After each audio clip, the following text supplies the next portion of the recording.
the shades of night are falling, it's twilight time. Out of the mist your voice is calling, 'tis twilight time. When purple-colored curtains mark the end of day, I'll hear you, my dear, at twilight time. Deepening shadows gather splendor as day is done. Fingers of night will soon surrender the setting sun. I count the moments, darling, till you're here with me. Together at last at twilight time. Here in the afterglow of day, we keep our rendezvous beneath the blue air. In the sweet and same old way, I fall in love again as I did then.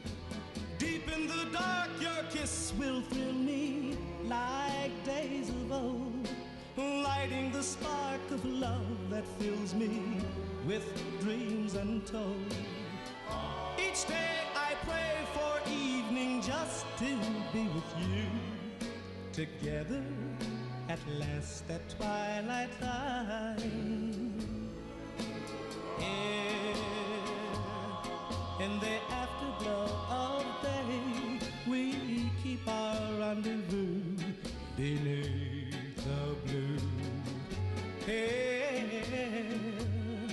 In the sweet and same old way, I fall in love again as I did then.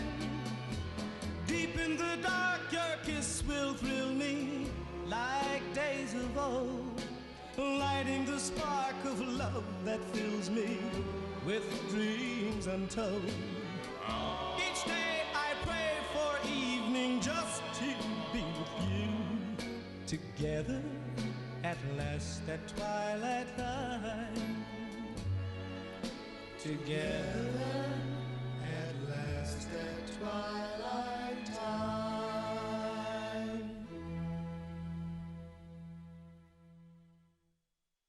Oh, my love, my darling, I've hungered for your touch a long, lonely time.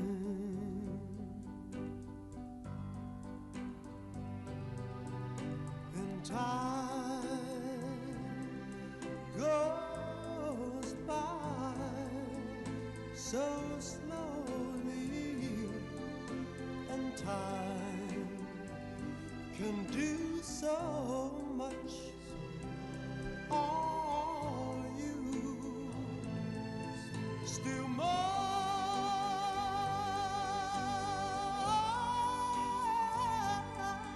I need your love. I need your love. God, speed your love to me.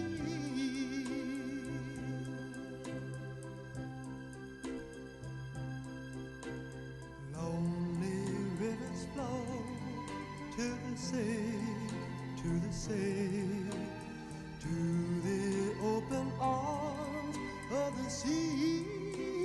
Yeah. Lonely riverside, wait for me, wait for me. I'll be coming home, wait for me. Oh, my love,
don't own me.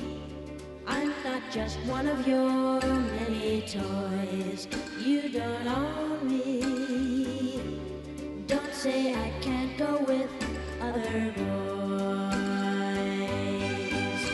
And don't tell me what to do. Don't tell me what to say. And please, when I go out with you, don't put me on display.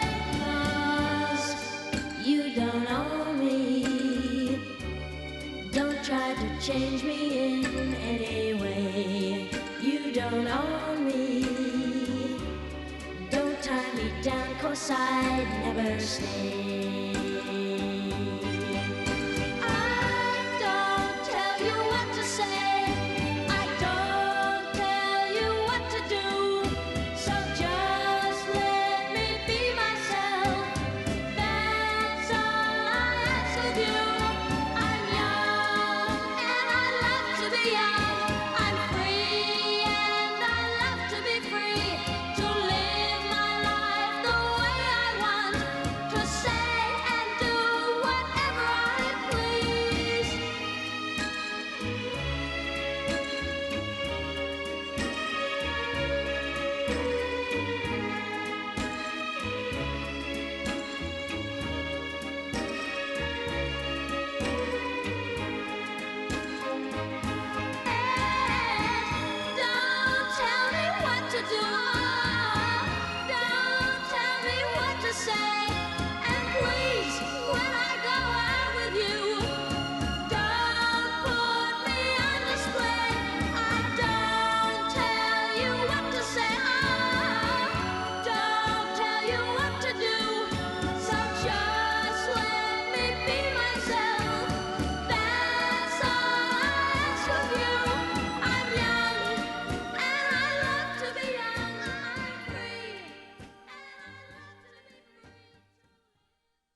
Lord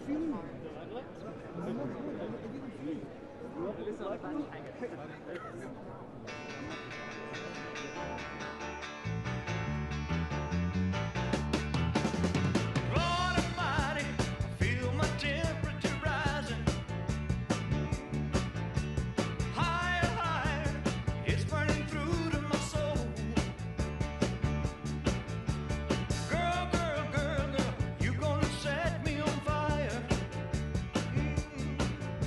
My brain is flaming, I don't know which way to go. Your kisses lift me higher, like a sweet song of a choir. You light my morning sky, burning love. Ooh, ooh, ooh, I feel my temperature rising. Help me, I'm flaming, I must be 109. Burning, burning, burning, and nothing can cool me. Yeah. I just might turn to smoke, but I feel fine. 'Cause your kisses lift me higher, like the sweet song of a choir. And you light my morning sky, burning love.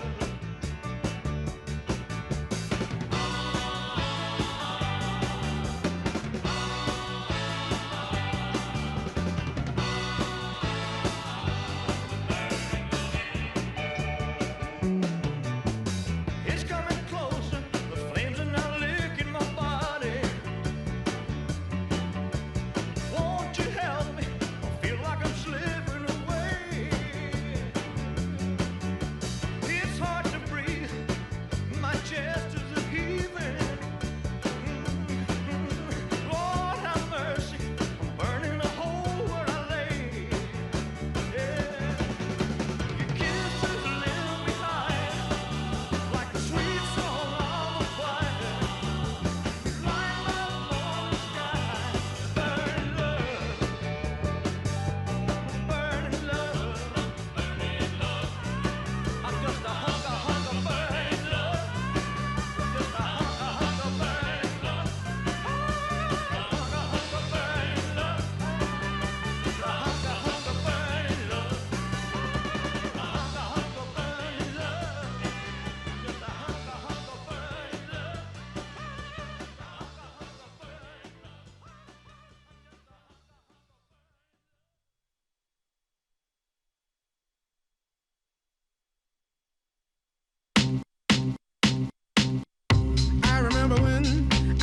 I remember when I lost my mind.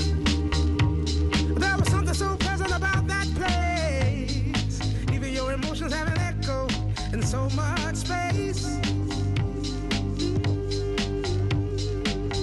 And when you're out there without care, yeah, I was out of touch. But it wasn't because I didn't know enough. I just knew too much. Does that make me crazy? Does that make me crazy? Does that make me crazy? Possibly.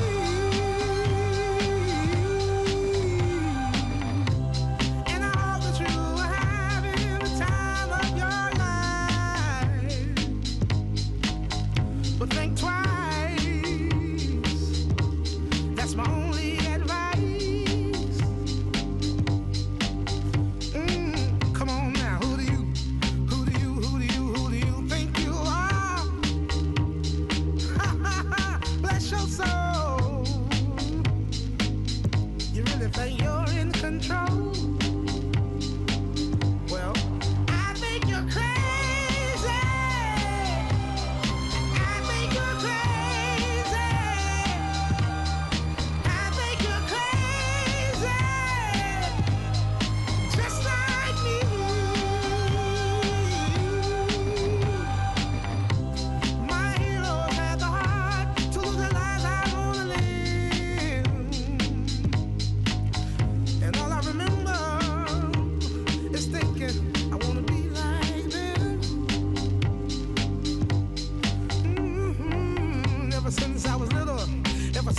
hospital, it looked like fun. If there's no coincidence, I've come, and I can die when I'm done. But maybe I'm crazy.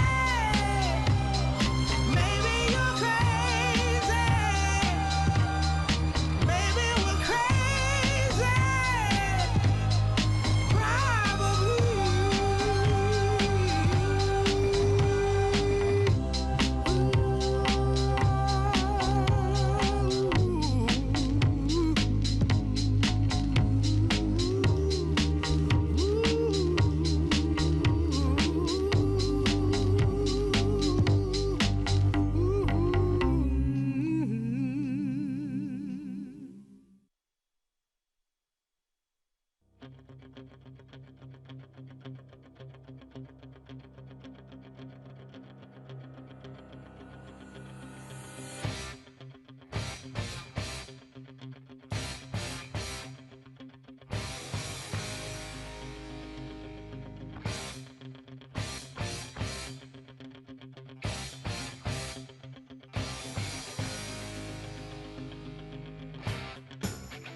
test.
smile.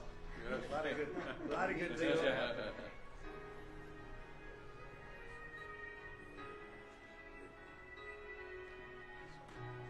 Does everybody like the music? Yeah, it's perfect song. That's good music. YMCA, yes.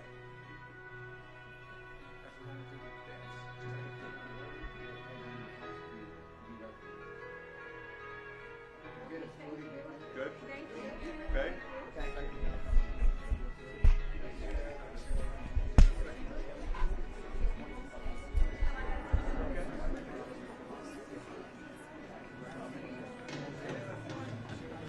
Right.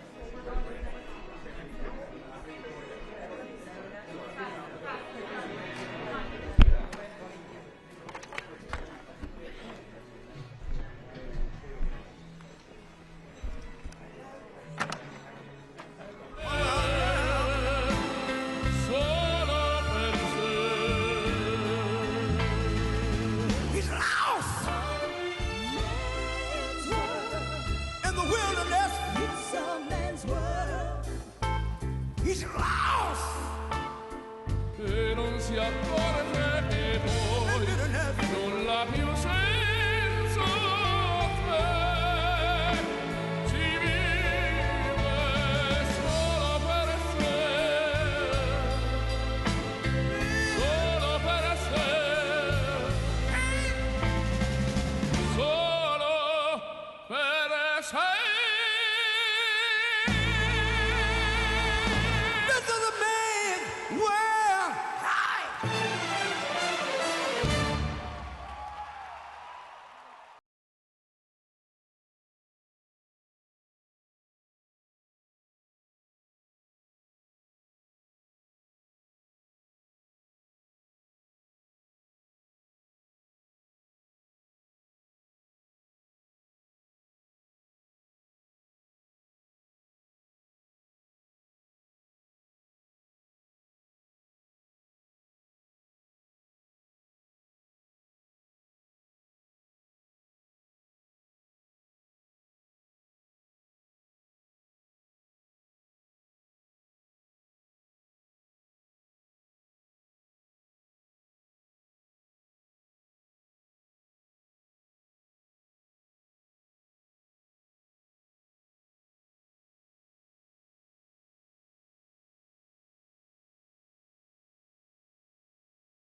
must be lights burning brighter somewhere. Got to be birds flying higher in a sky more blue. If I can dream of a better land where all my brothers walk hand in hand, tell me why, oh why, oh why can't my dream come true? Oh why? There must be peace and understanding sometime. Strong wind of promise that will blow away all the doubt and fear. If I can dream of a warmer sun where hope keeps shining, oh heaven be one, tell me why, oh why, oh why won't that sun appear?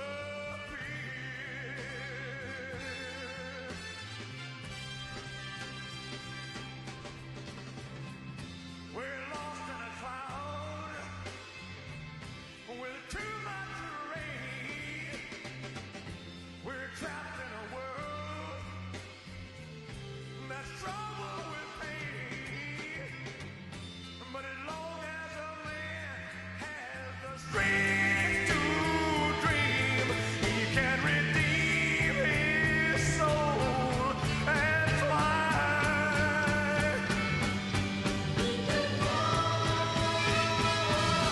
Deep in my heart, there's a trembling question. Still I am sure that the answer's gonna come somehow. Out there in the dark, there's a beckoning candle. Oh yeah, and while I can think, while I can walk, while I can stand, while I can talk, while I can dream, please let my dream come true. Oh.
Ladies and gentlemen, please welcome the Vice President of the United States, J.D. Vance, Secretary of State, Marco Rubio, Special Envoy, Steve Witkoff, and the Executive Board Member, Jared Kushner.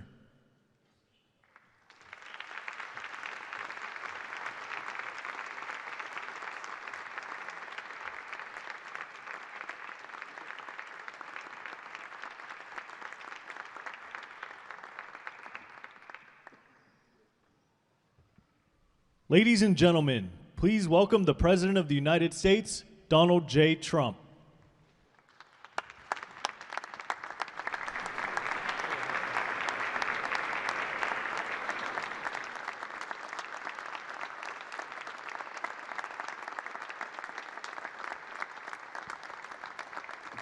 Well, thank you very much. This is a big day, and lots of people watching, and especially from other countries, the leaders of, as you know, the other countries, because we have a large group of leaders, and the ones that aren't here are watching on Zoom. I hope they enjoy it. And the press, we appreciate it very much, so respectful. You've been so respectful of what we're doing. What we're doing is very simple, peace. It's called the Board of Peace, and it's all about an easy word to say, but a hard word to produce, peace. But we're going to produce it, and we've been doing a really good job, and some of these leaders that are with us have helped me very much during just this first year. We have a first year like probably no other ever in our country, because we settled 8 wars and I think a 9th to come. It's turned out to be a tougher one. I thought that was going to be the easiest one, but with war you never know what's easy and what's not so easy. But we've had a great relationship, and I've become friendly with so many of the people. And I appreciate you being here. These are great people. These are great leaders. And the people that are watching by closed circuit and open circuit in many cases, they're so proud of it. They want it to be open. But they've become incredible friends of mine. And, you know, we rebuilt our country in my first term, and now we're at a point that the United States has never seen before. We broke 50,000 on the Dow. They said that would take 4 years.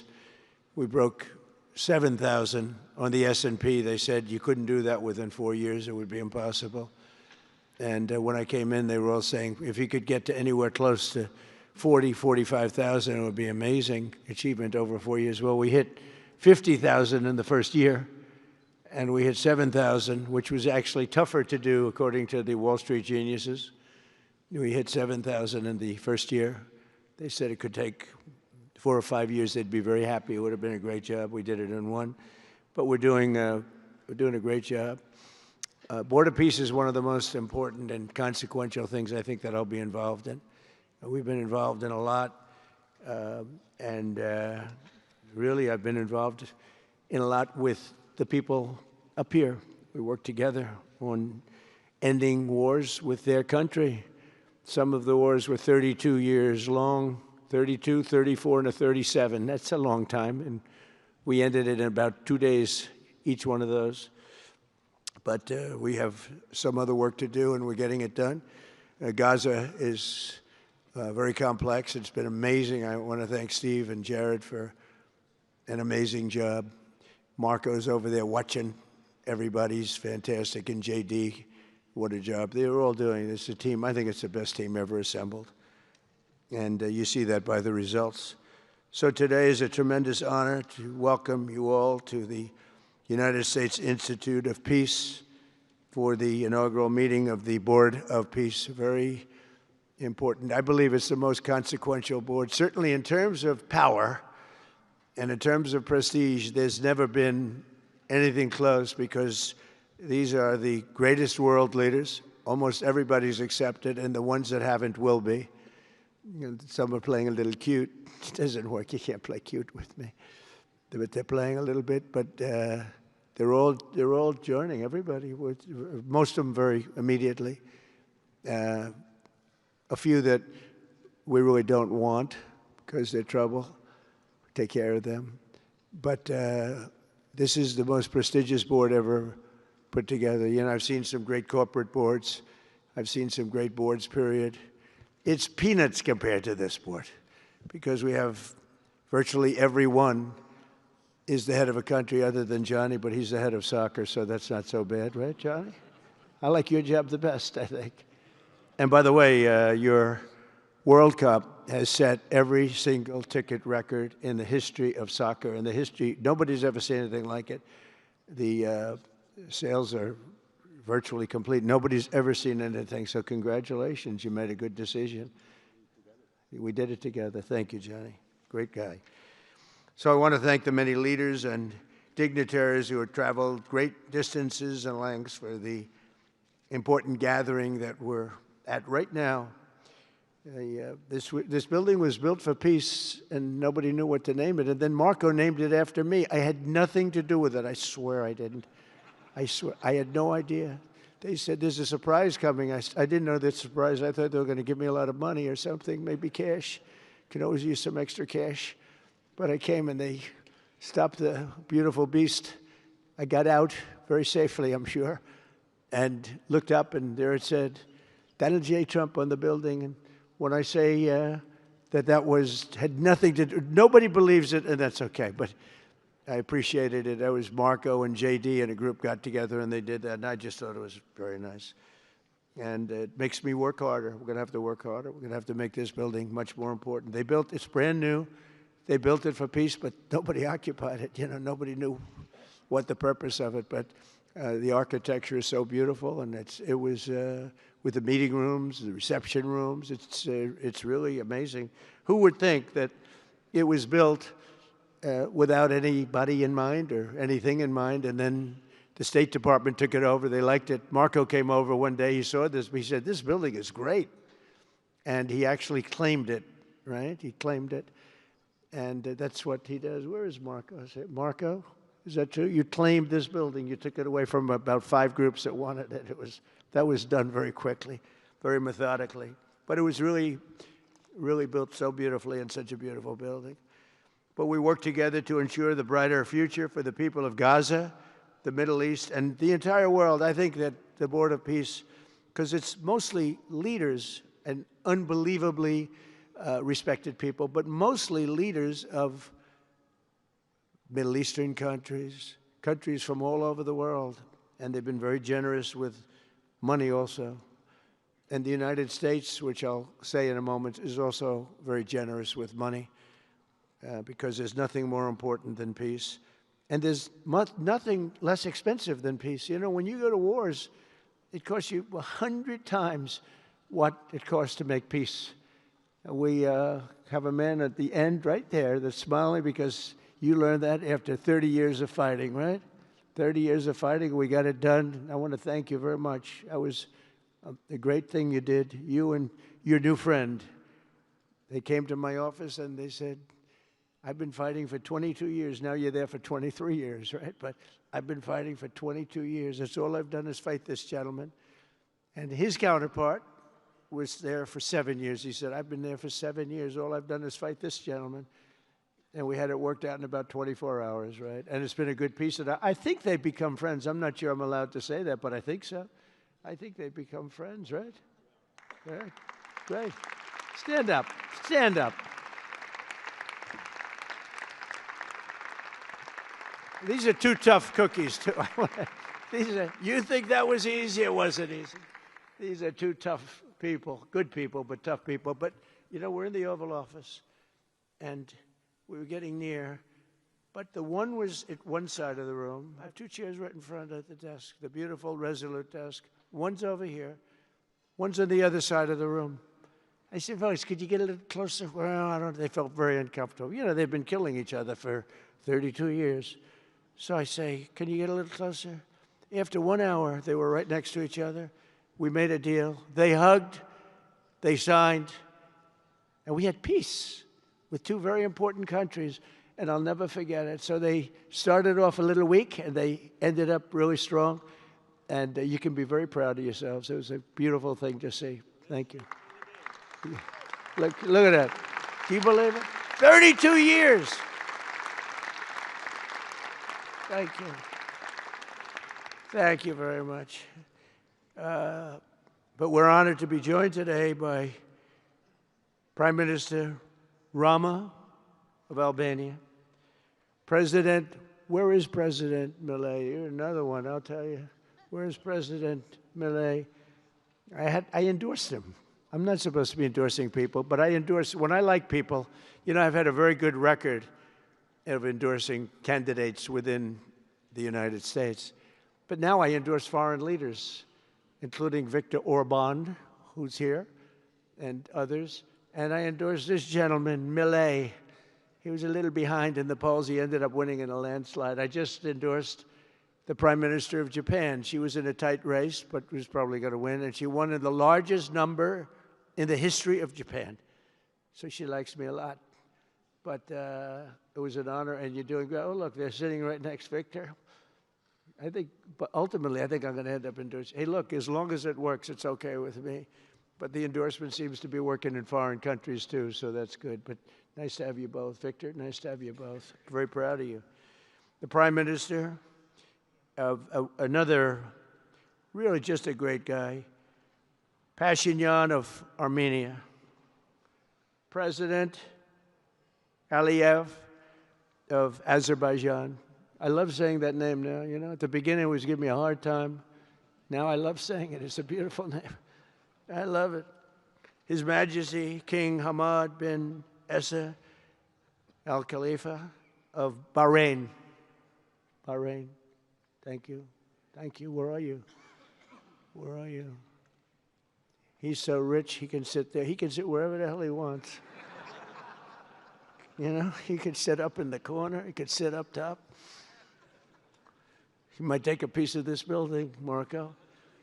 He'll take 25% of the building for about $6 billion. Thank you. And you've been very generous also. We appreciate it. Prime Minister Hun Manet of Cambodia. Raise your hand wherever you may be. Because, yeah, hi, how are you? Congratulations. That was another one, right? We did a good job with that one. Prime Minister Madbouli of Egypt. Thank you very much, and say hello to the General/President. Okay? Prime Minister Orban of Hungary, who has my complete and total endorsement for election. Not everybody in Europe loves that endorsement, but that's okay. He does an unbelievable job. He's done an incredible job on immigration, unlike some countries that have hurt themselves, but they're working on it. But I just want to let you know, you have my total and complete endorsement, and I'm putting it out. I already did, but I'm putting it out again. And you're coming up with an election, and I think you should be good. I'll tell you, Millet did pretty well. He was a little down, right? And then he ended up winning in a landslide, so that's pretty good. You're going to do great, Victor. Thank you very much for being here. Appreciate it. You run a great country. A man that I really like a lot he's definitely tough. I don't want to fight him. President Prabowo of Indonesia. Thank you very much. Please, this is a big guy. I tell you, I said, how many people in Indonesia? He said, like 240 million. I said, no, say it again. How many? It's a big country you have. And you do a great job and respected by everybody. And thank you very much for being here. Thank you very much, Mr. President. President Tokayev of Kazakhstan, thank you very much. What a country that is. It's a wonderful country and a rich country, in case anybody has any question. We have some very rich people here today. President Osmani of Kosovo. President, thank you very much. Great job you're doing, too. Thank you very much. Prime Minister Sharif, I like this man, of Pakistan, because there was some fighting going on when I got to know him, and your Field Marshal, General, great general, great Field Marshal, a great guy. And I got to meet the Prime Minister. And he said in front of our Chief of Staff, Susie Wells, who's right here, he said, you know, nobody knows this, but I believe that President Trump saved 25 million lives when he stopped the war between us and India, right? You made that statement? I said 25 million lives, could have been much more, actually.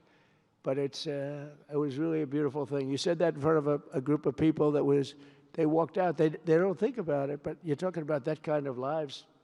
That war was raging. Planes were being shot down, right? And it was Pakistan and India. And I got on the phone with both of them, and I knew them a little bit. I knew Prime Minister Modi very well, actually. But I got to know Pakistan through a little trade. They were trying to make too good a deal, and I got a little upset with them. And in the end, they got what they wanted, right? And they made a good deal. And I got to like them, the Prime Minister, and the Field Marshal, who's a tough man, a tough, good fighter, right? Good, serious fighter. I like good fighters, actually. And when I heard that they were fighting, I picked up a certain newspaper. I won't tell you which one, because it's fake news generally. But I picked up this newspaper, and I saw that Pakistan and India were really going at it. And then it got worse and worse, and many planes were shot down. It was all out. And I called them, and I said, listen, I'm not doing trade deals with you two guys if you don't settle this up. They said, no, that has both of them. They didn't want to do that. I said, no, it has to. If you don't do it, I'm not doing a trade deal. We're not doing a trade deal. And they do a lot of business with the United States, and they sort of softened up all of a sudden. And all of a sudden I read where there was a little bit of a pullback by one, then the other, and all of a sudden we worked out a deal, right? But I said, if you fight, I'm going to put 200% tariffs on each of your countries, which essentially makes you not allowed, you can't do any business. One of them, I won't say which one, said, no, can't do that. They both wanted to fight. But when it came to money, it's not like money. When it came to losing a lot of money, they said, I guess we don't want to fight. And we solved that deal in 2-3 days, right? And we did. We said, these are two very powerful nations. These are two nuclear nations. And I don't want to say what was going to happen, but, bad things happen. So, Prime Minister, I want to thank you, because that was a very big deal. People have no idea. A lot of them say, oh, well, they weren't fighting. They were fighting. 11 jets were shot down, very expensive jets. And they were all in. Both of them were all in, and now they're not. And I think we'll always be able to settle up with them. I really do. I think you're going to have, it's a lot of progress was made even in the relationship. And Prime Minister Modi also, he's a great man. He's a great guy. They're all great. But I was very proud of it. President Pena of Paraguay is here. President, thank you very much. Young, handsome guy. It's always nice to be young and handsome. Doesn't mean we have to like you. I don't like young, handsome men. Women, I like. Men, no, I don't have any interest. Good, that's right. Thank you very much. You're doing a great job, too. His Excellency Prime Minister Al Thani of Qatar, just a great man, a great man and highly respected. And he's working with a man who is amazing. I always say he needs a public relations agency because you do so much good and they have you down as evil. And you're not evil. You help us so much and you're such a good ally. And I just want people to know that. And the Emir is incredible, smart. As smart as you can be, a great leader. And he cares so much for the people. And he cares so much for the Middle East. So I want to thank you very much and send my regards. Your country has been a great help. So, surprising to some of the people writing out there, but now they'll start changing their tune because it's true. I only tell the truth. Prime Minister Don of Romania, wonderful people. The Romanian people are fantastic people, like you're fantastic. And a lot of them come and work in this country and help us in this country, as you know, and it's they are just really solid people. President Mirziyoyev of Uzbekistan, who is where? There he is, and a friend of mine. He's got one of the most difficult names in history, but that's okay. It doesn't matter. Your country's doing great. You're doing great. And just no problems. Every time I see him, nope, we're doing good. No problems. And General Secretary To Lam of Vietnam. Vietnam is incredible as a country and as a force, and it's an honor to have you. A really great honor to have you. A lot of respect for your country. We'll also want to express my gratitude to Vice President J.D. Vance, who is a fantastic man. He's a fantastic talent. He was a great student. He went to one school. He graduated. You know, most people, if you watch some of the people that were at the event in Munich, they didn't graduate quickly from college. They had everything they could do. There was one young, attractive woman. She was unable to answer questions. And she didn't do so well like J.D. did in college. J.D. graduated in a 4.5-year college in 2 years. And then he went to Yale and he graduated at the top of his class, went to the military grade. But when he went to Yale, there was one person that was marginally ahead of him, so he married her. Can you believe it? He married the person that was ahead. I don't know. I always like to say J.D. was first and Usha was second, because I get a little uncomfortable when I say that. But he's been incredible. He's a brilliant guy and a great guy, and he's been my friend. All of our people, we have a fantastic group of people, our cabinet members, everybody, many of them here. But J.D.'s been great. Thank you very much. He gets a little bit tough on occasion. We've got to slow him down just a little bit on occasion. He says his mind. Now, then we have the opposite extreme. We have your friend sitting in the back. Your best friend sitting in the back is Marco. Marco does it with a velvet glove, but it's a kill, right? The result is the same. They do it very differently. And Marco, you really did yourself proud 2 days ago in Munich. In fact, so proud that I almost terminated his employ because they were saying, why can't Trump do this? I do, but I say it differently. But Marco, don't do any better than you did, please. Because if you do, you're out of here.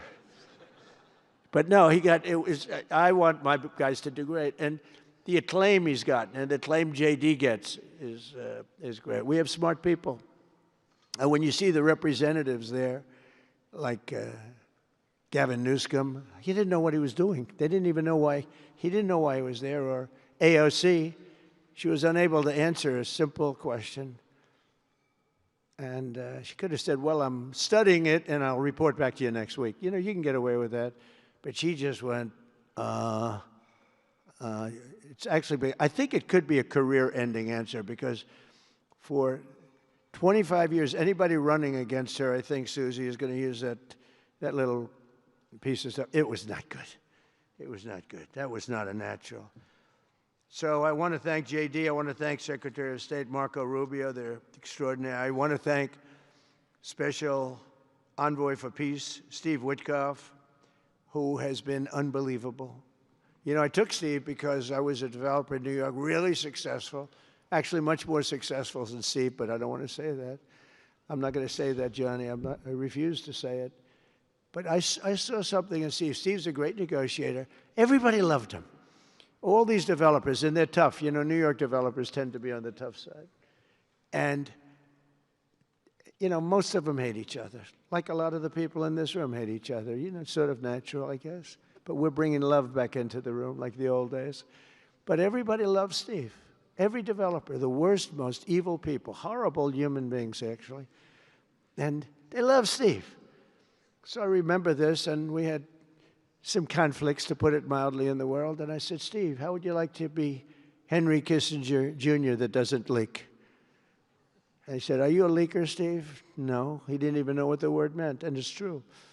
I always say Henry Kissinger, who was one of the great leakers of all time, by the way, Richard Nixon said to him, Henry, who's leaking all this stuff?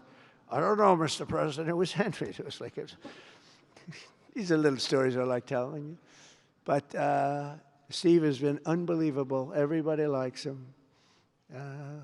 Ukraine loves him. Europe loves him. Russia loves him. I mean, there's nothing wrong with this. He goes to see President Putin. Didn't know Putin. I set him up a meeting to see. I said, how's Steve doing? Sir, he's still inside. Oh, that was an hour. I called back. Tell Steve to call me when he's finished. I want to find out what the hell is going on. We want to end that war. Sir, he's still inside. 3 hours. 4 hours. They were together for 4 hours, the first meeting. That's talent.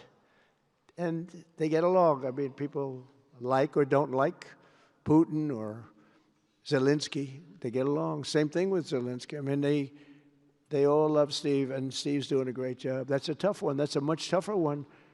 I would have thought that some of the ones that we settled that are up here would have been, I thought this would be easy because I have a very good relationship with President Putin. I have a very good relationship with President Xi. I'm going to be going to China in April. That's going to be a wild one. I said, but we have to put on the biggest display you've ever had in the history of China. You know, last time I went to China, President Xi, he treated me so well. He gave me a display. I never saw so many soldiers all the same height, exactly the same height within a quarter of an inch. You can do that when you have 1.4 billion people, you know. Lots of shoulders. Everybody was within about 1/8 of an inch the same height. I said, if they put their helmets down, you could have played pool on the top of their heads. And it was pretty amazing. But I said, you got to top it. He said, I'll top it. We're going to top it. We're going to have a lot of the people, most of the fake news back there is going to be going. So we have, Steve has done a great job. And then a little bit later on, we brought Jared in. Jared was responsible for the Abraham Accords, which is incredible. Nobody else could have done that. A very smart guy. And we're making Jared an envoy also, envoy of peace. They're both envoys of peace. And you couldn't get two. I tell you what, I watch these two guys. I say, at least we're covered from an IQ standpoint. These two guys walk into a room. And but people like them both, you know. They're good people. And they like them both. And they've had some very good meetings. They've had some very interesting meetings having to do with, as you know, Iran is a hot spot right now, and they're meeting, and they have a good relationship with the representatives of Iran, and, you know, good talks are being had. It's proven to be, over the years, not easy to make a meaningful deal with Iran. We have to make a meaningful deal. Otherwise, bad things happen. But we have to make a meaningful deal. But they have a great relationship with the representatives of Iran. They have a great relationship with the other one that they're really working on now, because so many of these, I mean, as an example, Kosovo, Serbia. I did that one. Could you stand up, if any of you guys are, when you're here, just stand up for a second. Kosovo, Serbia. Stand up. What a job. Thank you very much. We appreciate it. So good. And you're getting along. And when you don't get along, you'll call me, and we'll get it solved, right? We'll get it solved. Thank you very much. Really good. And then again, Pakistan and India. That was a big one. And just, I think you should actually stand. Come, please, stand just for a second. Pakistan and India, thank you very much. And I spoke to Prime Minister Modi. He's excited. He's watching us right now. Egypt and Ethiopia. We're going to get that. You know, there's a little dam that got built. Little dam, like maybe the largest dam in the world. Built and financed, of course, by the United States brilliantly, and having a little trouble getting water to the Nile. That's a tough situation, but we're going to get that solved. Armenia and Azerbaijan, we talked about, and again, thank you, fellas, very much. Great job. Great job. Thank you. Cambodia and Thailand. So incredible what you did, that you got together and it all worked out. They're watching right now on closed circuit. Thank you very much, and thank you. That was a big one, Cambodia and Thailand. These are nasty fighters, I have to tell you. These fighters are nasty. Now we talk about, you talk nasty fighter, you're nice guys compared to this. Congo and Rwanda. That was, and we've got them pretty peaceful. There's little flare-ups every once in a while. I'll get a call once a week. Sir, there's a flare-up in the Congo again. We'll get it straightened out, right, Susie? We'll get it straightened out. And Israel, as you know, with, you could say Israel and numerous countries if you want to really know the truth, but Israel and Iran, and we'll see where that goes. But when you think of Israel, we've done the biggest thing of all. We have peace in the Middle East right now. That's bigger than... People said it couldn't be done. For 3,000 years, they've been talking about Middle East. They said it couldn't be done. And you look at what's happened in Gaza. And one of the keys to it was when we took those beautiful magnificent. We just ordered 22 more of them, updated model. The B-2 bombers are incredible. I never understood the B-2 bomber. I'd watch, it's a wing, and I've never quite understood that, Johnny. I'd look at it, I'd say, it was beautiful, but what does it do? It carries very big bombs. And it went into Iran, and it totally decimated the nuclear potential. And when it did, when it decimated that, all of a sudden we had peace in the Middle East, because there was a black cloud hanging over the Middle East, and if that wasn't done, that cloud would have been there. And countries like Saudi Arabia, countries like Qatar, countries like, nobody could have signed. You would have had that threat. Nobody could have had, you couldn't have had peace in the Middle East. So now we may have to take it a step further, or we may not. Maybe we're going to make a deal. You're going to be finding out over the next probably 10 days. But this meeting today is proof with determined leadership, nothing is impossible. When I took office, the war in Gaza was raging with thousands of people being killed and no end in sight. Today, thanks to unrelenting diplomacy and the commitment of many of the great people in this room, we have 59 countries signed up on Gaza. Think of that. We have, it's amazing. But all the people, many, really so many in this room, the war in Gaza is over. It's over. There are little flames, little flames. Hamas has been, I think they're going to give up their weapons, which is what they promised. If they don't, it'll be, they'll be harshly met, very harshly met. They don't want that. All the stuff like they don't mind dying. They told me that's not true. Everyone said, oh, they don't mind dying. No, they don't want to die. They said, we don't want to die. People don't want to die.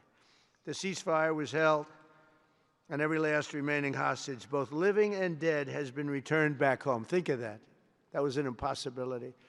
And we did hundreds of hostages, but the last 20, and I always said to Steve and Jared, I said, the last 20 are going to be very tough, very, very tough. And we got them back. We got the living back, and then we only got about 16 of the dead, and we said, well, you got to get them all. You promised them all. And they dug and dug and dug. You can imagine it's a job that's brutal. And Hamas really did a lot of that work. And you got to give them credit for that. They brought the last one home a week ago, and we got all 28 of them, living and dead. The amazing thing, because I've never seen anything quite like it, the parents of the dead, they knew their boy was dead. This case, boys, all boys, men, but to the parents' boys. They knew their boy was dead. They wanted that dead body as much as if he were alive. And when they got them back, there was great sadness, but there was great joy, too. They wanted it as much as the people that got their sons back alive. But we got a lot of people before those 20, Steve, what nobody talks about. But, hundreds of people. We did a good job, and you guys did a fantastic job. I want to thank every nation that helped us achieve this monumental breakthrough, saving countless lives, and really bringing peace and bringing the concept of peace, because nobody thought peace in the Middle East. I've always heard peace in the Middle East is impossible, and it's turned out not to be.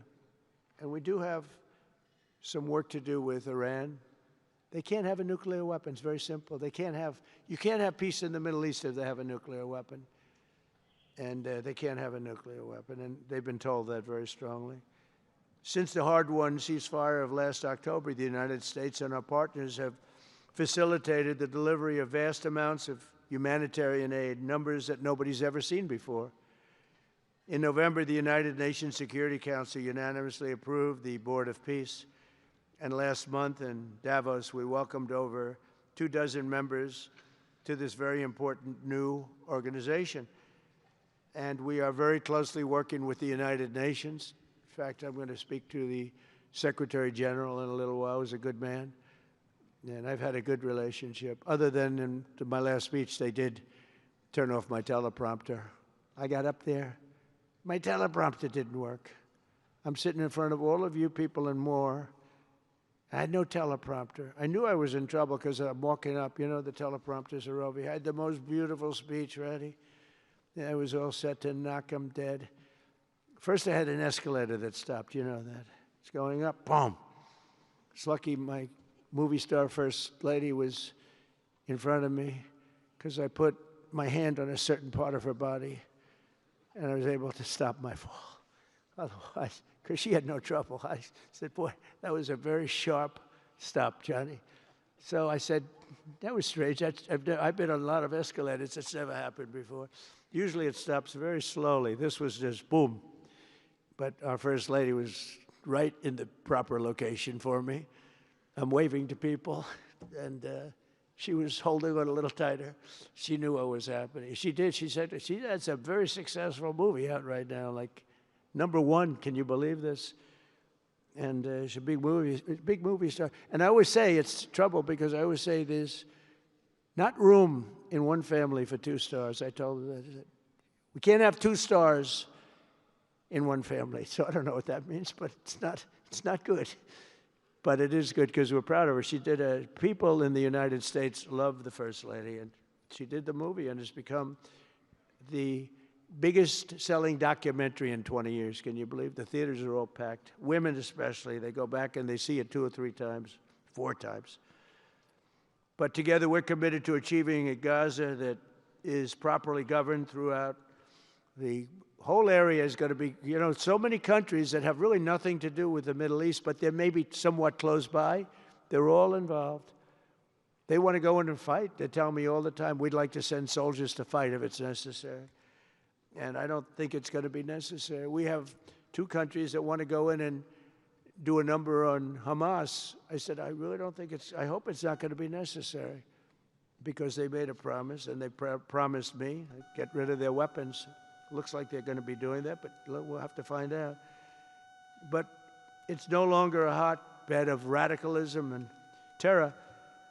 And to end that, we have today, and I'm pleased to announce that Kazakhstan, Azerbaijan, UAE, Morocco, Bahrain, Qatar, Saudi Arabia, Uzbekistan, and Kuwait have all contributed more than $7 billion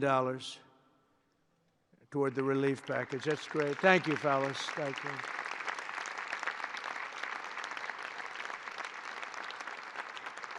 And many more are contributing, too, so the numbers are, this just started. This is our first meeting. But every dollar spent is an investment in stability and the hope of new and harmonious. It's a region that's so important, it's so vibrant, it's so incredible. The people are so incredible, but we want to have a harmonious Middle East. The Middle East is amazing. So many friends in the Middle East, they're so smart. Sometimes they're too energetic. That's the, a lot of people aren't energetic. Sometimes they're a little bit too energetic. These are great people. The world is now waiting on Hamas, and that's taking place, and it's the only thing that's right now standing in the way. We have Lebanon with certain things that we're working on that are very important. We have to solve the problem of Lebanon, but it's relatively small in terms of what's been done. And again, the key was getting rid of the nuclear potential, because Iran would have had a nuclear weapon based on everything we found out since within 1 month. We can't let that happen. So many of our friends in Europe are attending today, and we're eager to have them become full members. They all want to become full members, and we've had a great response from Europe. And Europe is, it's where I come from, where so many people come from that are in the United States. But we have a great relationship with Europe. We have a great head of NATO. He is a fantastic man, and he's doing a great job, really great job. I'm excited to announce that Norway has agreed to host an event bringing together the Board of Peace. Oh, I thought when I saw this note, I'm excited to announce that Norway, I thought they were going to say that they're giving me the Nobel Prize. Oh, this is less exciting. Oh, it says, I'm excited to announce that Norway, and I'm saying, oh, great, I'm getting the Nobel Prize, finally. Finally, they got it right. But I don't care. I don't care about Nobel Prize. I care about saving lives, just so you understand. We play and we all, do what we have to do. I only have one thing. I don't want to see people killed from parts of the world that are very far away from the United States. And if I have an ability to turn off wars, I want to use that ability, because it's people. Millions of people. It's like the Prime Minister said, 25 million people maybe. And that's a small number compared to what it could have been if you really think about it, right? No, I want to save lives, and I don't care about prizes. And the UN Office for Coordination of Humanitarian Assistance is raising $2 billion for the support of Gaza. Additionally, Japan has just committed to host an aid fundraiser, which would be a very big one. It's already successful. We know some of the numbers that are being talked about, which will be attended by other nations in the region, including South Korea, the Philippines, Singapore, and others. And I know that China is going to be involved, and I think Russia is going to be involved. I think they will be.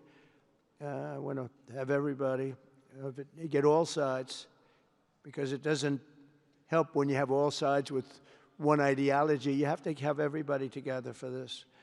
I'm also pleased to announce that FIFA will be helping to raise a total of $75 million for projects in Gaza.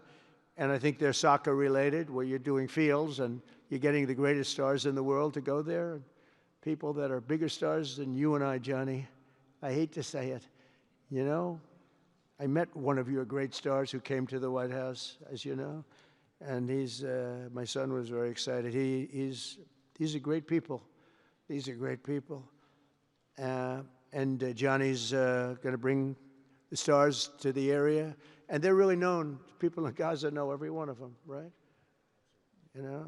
So it's really something. And we'll soon be detailing the announcement. And if I can I'll get over there with you. I want to thank Johnny and FIFA for all of the wonderful things they did and are doing. They gave me their first Peace Prize. They gave me a Peace Prize. I think they saw that I got screwed by Norway, and they said, let's give him a Peace Prize. I mean, very good. Thank you, Johnny. I appreciate it. Johnny's very smart. He's very, very smart. The nations represented here today, just in closing, are not just contributing money. Some are also pledging personnel to help preserve the ceasefire and secure a very enduring peace. We have to have enduring peace. Having peace, knowing it's going to blow up in 2 weeks, doesn't mean anything. In particular, Indonesia, thank you very much. Indonesia. It's a great country. Thank you very much. Look at that man. Look how tough he is. You think it's easy dealing with him? Look at that face. You are a tough cookie. And we say it lovingly, too. We need strength. You say, see, he doesn't mind. He's tough and he's smart. And smart is more important. Morocco, thank you very much. Great. What you're doing is great. Albania, Kosovo, Kazakhstan have all committed troops and police to stabilize Gaza. Egypt and Jordan are likewise providing very, very substantial help, troops, training, and support for a very trustworthy Palestinian police force. We think we're getting some very good people on that police force. And, you know, it's peace in the Middle East. We have peace in the Middle East. Think of it. For years you've been hearing about peace in the Middle East, and everybody's saying it's impossible. All of these countries are working together around the vision of a Middle East that is free from the curse of extremism and terror. And now is time. And by the way, even people with extremism and preaching extremism, they're exhausted. They're tired. It's been going on for too many years. I don't care who you are. They're tired. They want peace. And now is the time for Iran to join us on a path that will complete what we're doing. And if they join us, that'll be great. If they don't join us, that'll be great too. But it'll be a very different path. They cannot continue to threaten the stability of the entire region, and they must make a deal. Or if that doesn't happen, I maybe can understand. If it doesn't happen, it doesn't happen. But bad things will happen if it doesn't. With the commitments announced today, the Board of Peace is proving that it does not just convene countries. It devises and implements, and real solutions happen. We've come up with solutions. This is so little talk. This is very little talk, all action. First time, it was always talk in the Middle East. People would talk about peace in the Middle East, and then they'd go home and they'd never even think about it again. Nothing would happen. We're providing a model for how responsible sovereign nations can cooperate to take responsibility for confronting problems in their own regions. The Board of Peace is showing how a better future can be built, starting right here in this room. And I want to let you know that the United States is going to make a contribution of $10 billion to the Board of Peace. Thank you.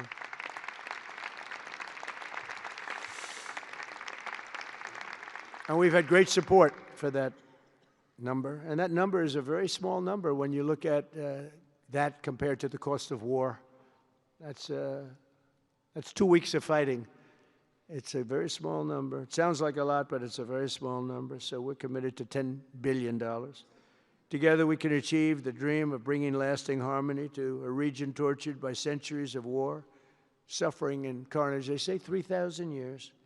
And hopefully we can lift up the eyes of the world to envision how other intractable conflicts can be settled. So many conflicts, they'd say, are impossible to settle, and we get them settled. We got, of those 8 that we settled, most of them were said to be not settleable. And they not only got settled, they got settled within days. More impossible problems can be solved as we go along this very beautiful path. I think it's a beautiful path. I think it's such an important day. Even the weather's beautiful. We walk in, it's beautiful. Everything's beautiful. But the ancient wounds can be healed, and they are indeed ancient. This has been going on for so many centuries that our entire planet will be a better, safer, more beautiful, and more peaceful place for us all. We're going to be working with the United Nations very closely. We're going to bring them back. I think the United Nations has great potential, really great potential. It has not lived up to potential. The 8 wars, I never even spoke to them about one of them, and I should be speaking to them about all of them. Someday I won't be here. The United Nations will be, I think, is going to be much stronger. The Board of Peace is going to almost be looking over the United Nations and making sure it runs properly. But we're going to strengthen up the United Nations. We're going to make sure its facilities are good. They need help, and they need help money-wise. We're going to help them money-wise. And we're going to make sure the United Nations is viable. And you have some very good people at the United Nations, can do a good job. But as I said, I've said it for years, United Nations has tremendous potential. A lot of people didn't like what I said. They said, oh, you shouldn't say that because, you know, we don't care about the United Nations. No, it's really very important, and I think it's going to eventually live up to potential. That'll be a big day. So I want to thank everybody for being here. You're my friends. You're great leaders. You're great people. And I can honestly say, you know, you're strong leaders, you're tough leaders in many cases, and every single one that I'm looking at that's right here, I've gotten to know and I've gotten to respect. And really, you're friends of mine. And if I can help you at all, you let me know. But this is going to be something, the Board of Peace will be something that, the likes of which I don't think anybody's seen before. And thank you all very much. It's a great honor. I'm going to ask J.D. Vance to come up and say a few words. Thank you very much.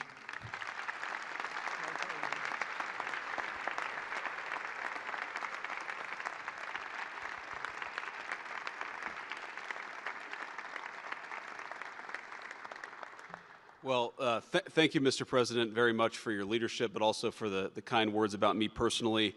I knew exactly what I wanted to say, but then after the President said that I was so smart and that I didn't want to repeat our Congresswoman who froze for 20 seconds over in Munich, now I'm tempted, sir, just to freeze for 20 seconds and just stare at the cameras, and maybe they'll say nice things about me like they do about Congresswoman Cortez.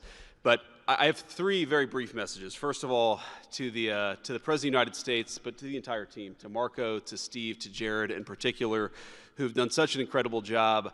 I think what this Board of Peace represents is a recognition that if you actually have a President of the United States and a team that's committed to diplomacy, it can actually work.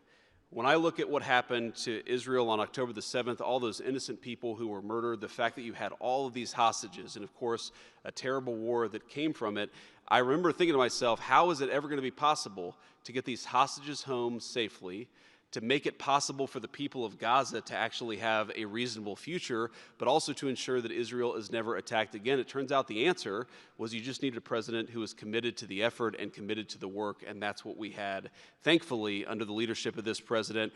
And you got to make peace, but then you have to make the peace stick. And that brings me to my second point. That's what the Board of Peace, I think, is fundamentally about, is making the peace stick.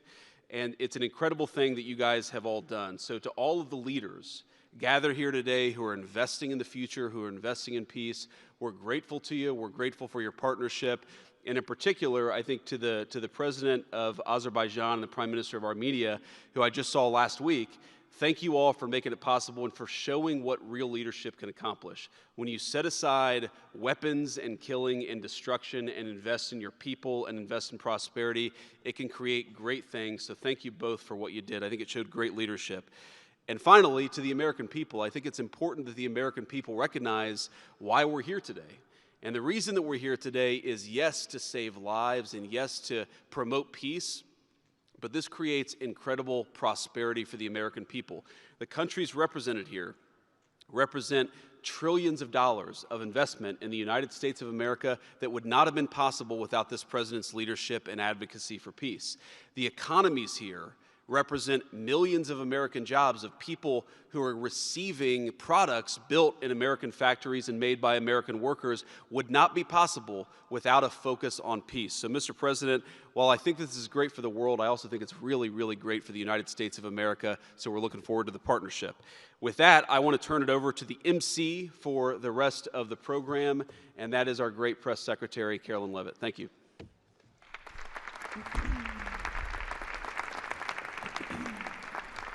Well, congratulations, Mr. President and Mr. Vice President, for convening the first ever Board of Peace meeting, and we will now hear from our Secretary of State, Marco Rubio.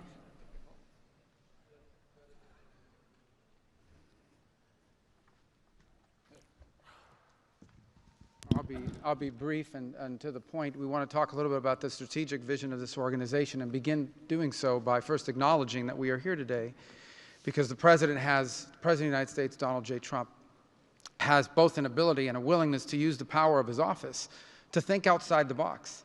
And that's why we're here today. This was a very unique crisis in Gaza, one that the existing international institutions could not solve or figure out. It needed a very specific type solution that required the partnership of all the nations that are here, including those that are here on an observer status. And we appreciate you coming today and being a part of this as well. And that's the point I want to drive home today. And soon you'll hear from Steve and Jared, who, by the way, deserve an incredible amount of credit for pulling this together and working countless hours and traveling all over the world. They truly deserve our appreciation and thanks for the work they've put in under the leadership of President Trump to make this possible. This Gaza situation was impossible to solve under orthodoxy, under existing structures. And so what we did is they went to the UN, and they got the UN's approval to put this group together and bring these nations together to come up with a very specific solutions to a very unique and specific problem. We have a long ways to go. There's a lot of work that remains. It will require the contribution of every nation state represented here today, and we thank you for being a part of it. And we hope that this can serve as a model for other complex and difficult situations so they can be solved in the same way. But right now the focus is on this one. We have to get this right. There is no plan B for Gaza. Plan B is going back to war. No one here wants that. Plan A, the only path forward, is one that rebuilds Gaza in a way of enduring and sustainable peace where everyone can live there side by side with one another and never worry again about returning to conflict, to war, to human suffering, and to destruction.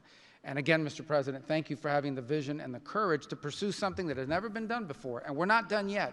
And thank you to Steve Witkoff and Jared Kushner for the time and the work they put into this. And thank you on behalf of the State Department and the U.S. government to all of the nations that are here. Every one of you is indispensable, including our observer partners, who we hope can find your way to join us at some point as officially part of this. But we are grateful for the fact you're here today and the contributions you've made already. Thank you.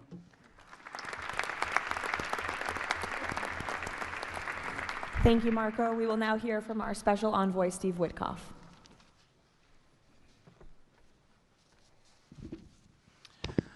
Thank you, everybody, for being here. I don't know if we ever believed that this was possible when we first started envisioning a Board of Peace, but of course, under the President's indispensable leadership, and it begins with that. It begins with President Trump's leadership and his direction.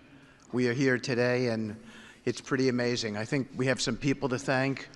We had an amazing partnership between the mediating countries, Qatar, Egypt, Turkey, Prime Minister Mohammed, You are an exceptional human being. You really are. Ali, thank you for everything you did. That's you right over there, Ali. Wherever Hakan is, Hakan, you were amazing.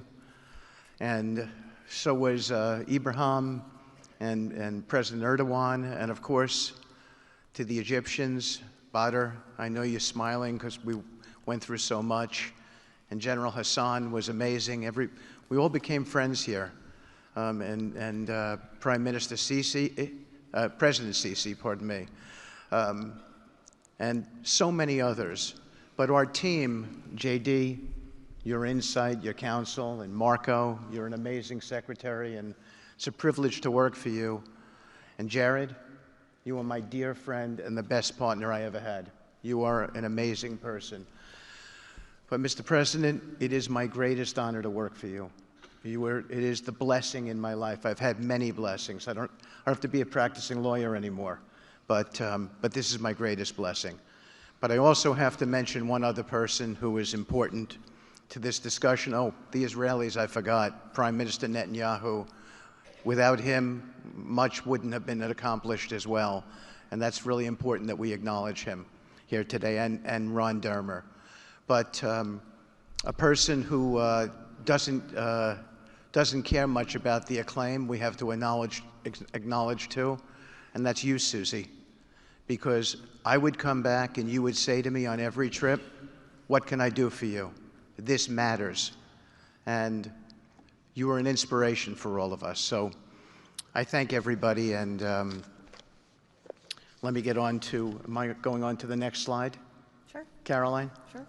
Okay. So with regard to the hostages, we're here today, again, I say it, I know it sounds redundant, but we're here today because of President Trump. Without him, none of this was possible. There were 251 hostages. 168 came out alive. 83 bodies were returned to their families so that they could grieve and remember their loved ones like in a normal way, in a way that brought their families together. So that was just as important. This was a monumental effort, and I want to tell a story about the president. Every time a hostage family came to visit with us, they were not on the president's schedule. I would walk down to the Oval Office, I would tell the president that there was a hostage family here, and he would say, Steve, bring them up. Every single time. Mm-hmm. And when we got the last 20 out, we had a celebration at the White House, and I could see the emotion on the president's face. And he came up to me and he said to me, I have to tell you, this is my 5th year in the Oval Office, and I don't know that I've ever had a more special time than this moment with these people, seeing them come home.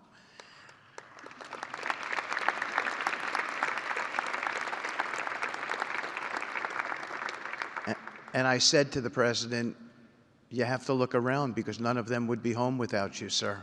None of them. So I only want to tell you, Mr. President, you gave me my greatest honor to work on this, on this effort, and I thank you.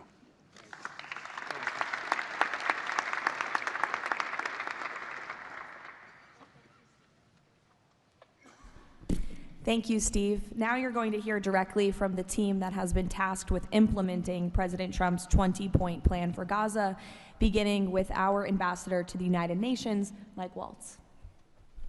Thank you, and thank you, Mr. President, Excellencies. First, let me wish everyone a happy and prayerful Ramadan. Thank you so much for joining all of us today. Mr. President, Excellencies, bottom line, humanitarian aid has absolutely surged since the Gaza war ended. Our Central Command, our great military, is working together with Israel, with the UN, so many countries here to coordinate the aid, to make sure there's deconfliction.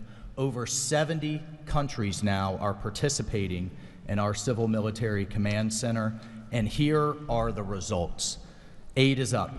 4,200 aid trucks have entered Gaza each week for 13 consecutive weeks, the longest stretch of high-volume assistance to Gaza in years. Diversion is down significantly from prior to the ceasefire, with less than 1% diverted this month.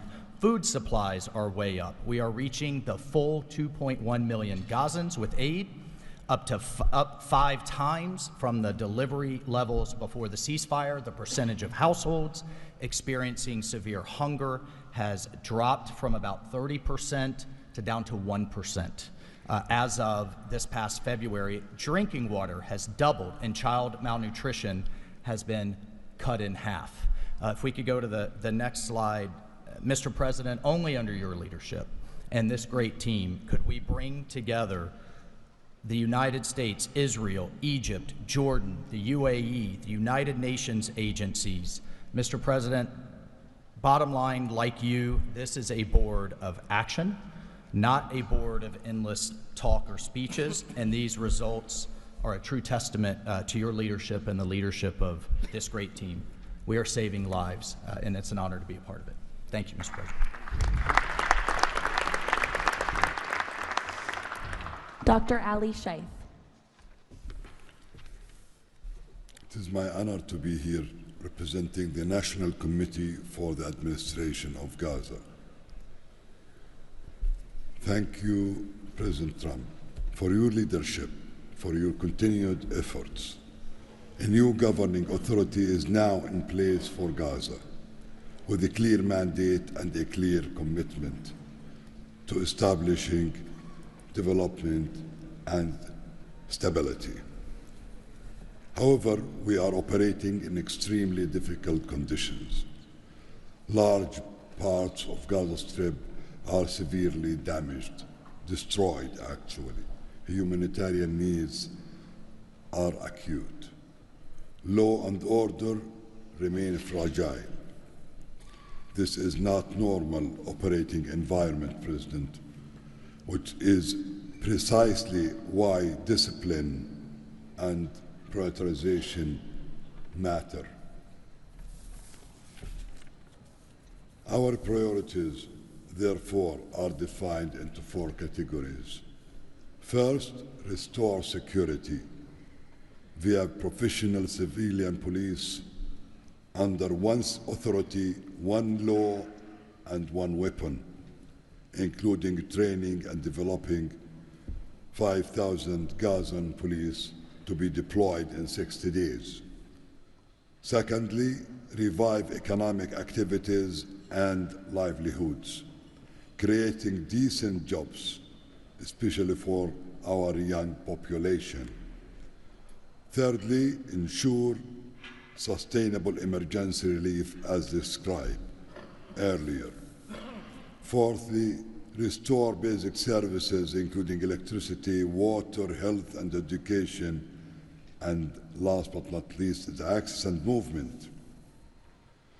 Our mandate is simple, President, step by step to build the foundation for lasting peace, dignity and prosperity for the people of Gaza. And this is where we count on your continued leadership and support.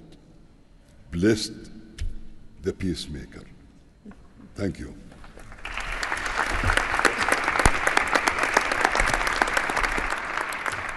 Thank you. Now Nick Mladenov.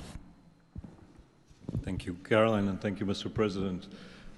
Today, we're very happy to announce that we're creating the Office of the High Representative for Gaza of the Board of Peace, which will be there to support, to guide, and assist the National Committee for the Administration of Gaza, hopefully removing the roadblocks that they will be facing in taking over civilian and administrative control of the Gaza Strip.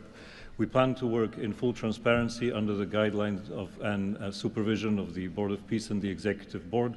And of course, we will do that in great coordination with the Israel and with the Palestinian institutions, who we both require to make this work on the ground. And certainly with my very good colleague here, General Jefferson, the International Stabilization Force that is coming together. Mr. President, if I can actually use the opportunity to announce some breaking news that as of this morning, we started the process of recruiting Palestinian police force that Ali was just referring to. And just in the first few hours, we have 2,000 people who have applied to join a new transitional Palestinian police force to be formed in Gaza under the authority of the National Committee with the support of the Board of Peace, trained in Egypt, where we have received an excellent proposal of how to do that forward. And this is critical to what we need to do as we begin this process. And if we may move to the second slide. It is this Palestinian security force under the authority of the National Committee for the Transition Period that will allow us to ensure that all factions in Gaza are dismantled and all weapons are put under the control of one civilian authority. The only way to do that is the full implementation of the 20-point plan and the UN Security Council resolution, which binds us all to make sure that that is the way forward. We have now a fully agreed framework with the mediators on how to do this, and I thank very much the state of Qatar, Egypt, and Turkey for their excellent support in this. We now need to move forward on communicating it and negotiating the details of the implementation plan with the factions on the ground. But rest assured to all of you that we're on the right track, and if I can ask one thing of all of us, is to make sure that we have one message. There is no other option except the full demilitarization and decommissioning of all weapons in Gaza for reconstruction to begin and for people to have a new way of life going forward. Thank you.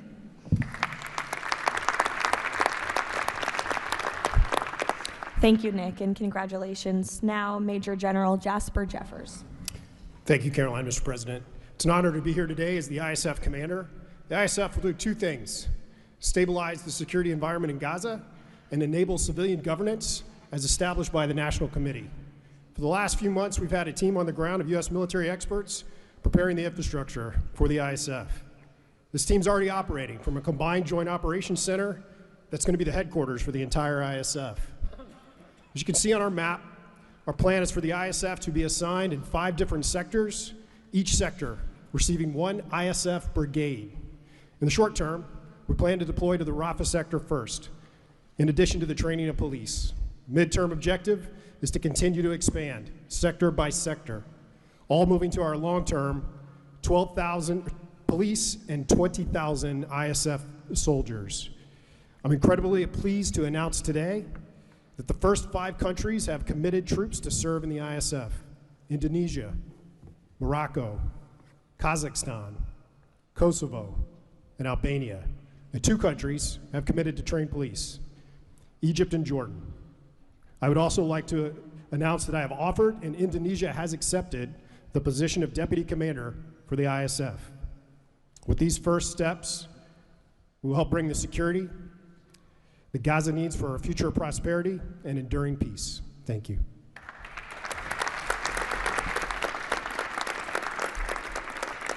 Thank you, Major General. Mr. Tony Blair.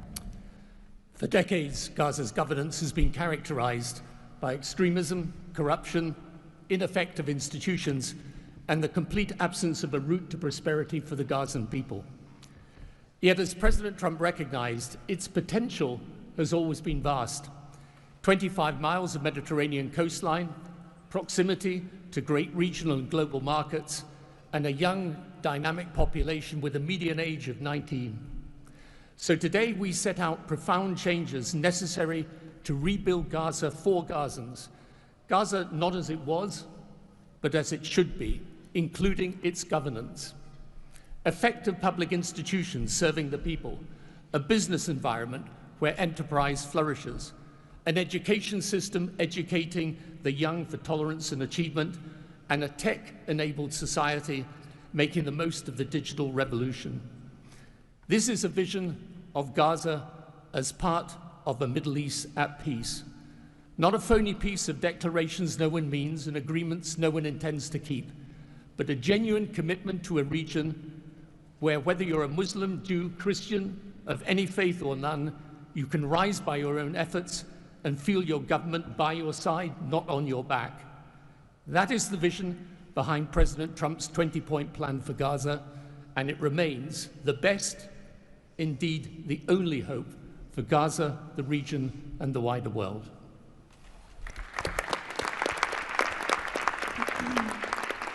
Thank you. Mr. Yakir Gabay. Hello, everybody. Thank you, Mr. President. Gaza is destroyed. We assembled here on this historic day with common vision to rebuild Gaza for the next generations. Our mission is to recycle and remove 70 million tons of rubble and UXO and hundreds of miles of tunnels, arrange for the population fast temporary housing. In parallel, to start construction of infrastructure and permanent housing. We have a detailed master plan for housing and infrastructure of modern schools and hospitals, manufacturing and agriculture, roads and trains, water and energy plants, logistic hubs, telecom, tech and data centers, sports and leisure facilities, seaport and airport, and much more. We lined up many regional contractors who build housing for millions of people in the Middle East. They will join the massive redevelopment with competitive pricing. The funding is ready and will be invested in a free economy. The local population will build their own cities, which will create hundreds of thousands of jobs and will revive the economy. The Gaza coastline is 26 miles long. It can be developed as a new Mediterranean Riviera with 200 hotels and potential islands. The value goes to the Gazans through the Gaza Sovereign Fund. This plan is all subject to a full disarmament of Hamas. Thank you very much. Together we will make this vision into a reality.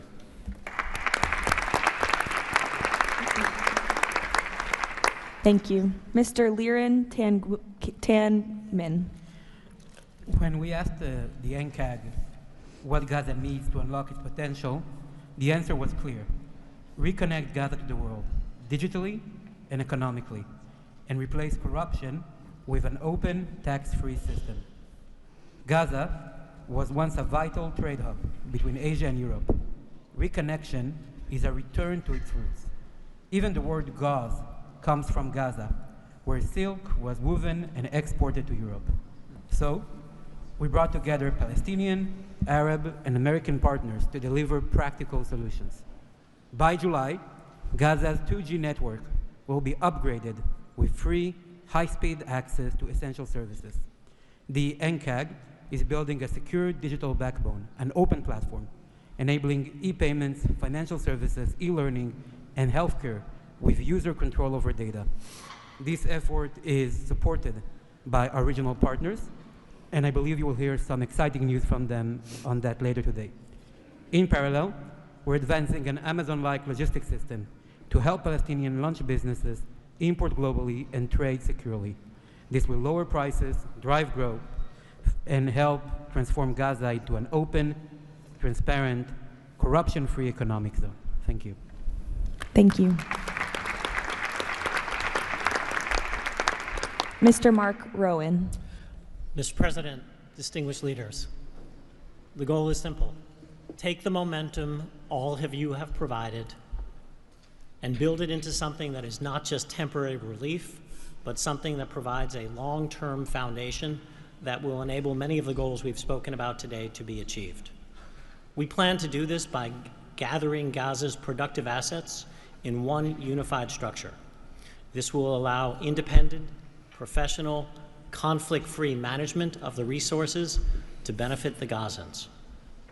This will also enable expeditious planning and zoning and not fragmented projects that do not contribute to an economic whole.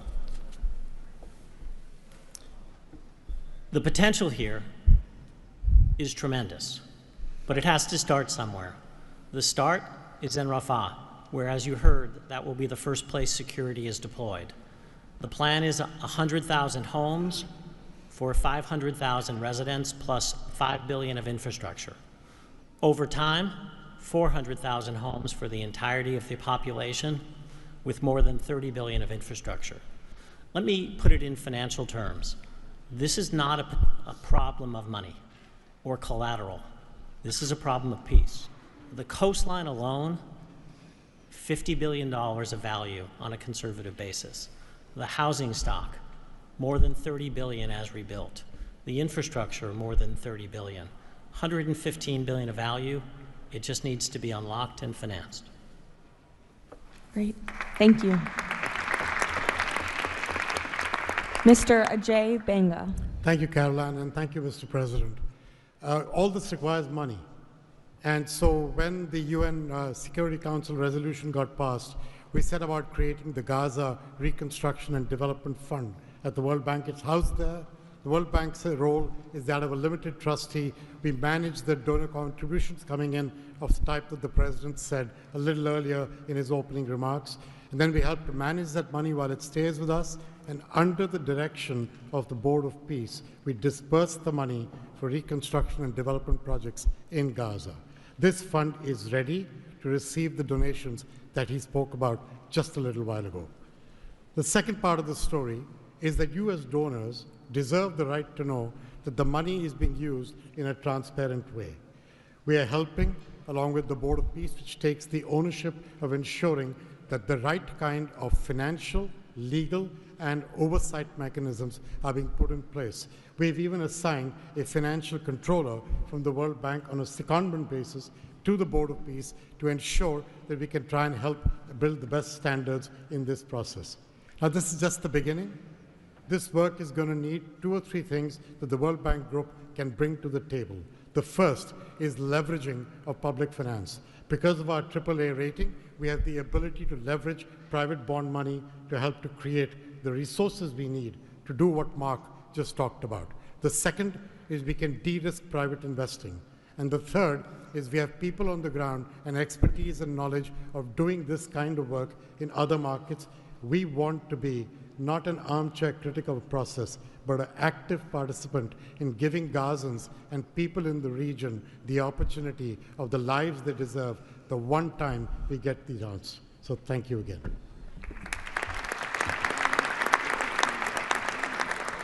Thank you all for your tremendous work. Before we turn it over to many of the distinguished leaders who are here today, we are going to hear from Mr. Kushner to talk about the future of the Board of Peace.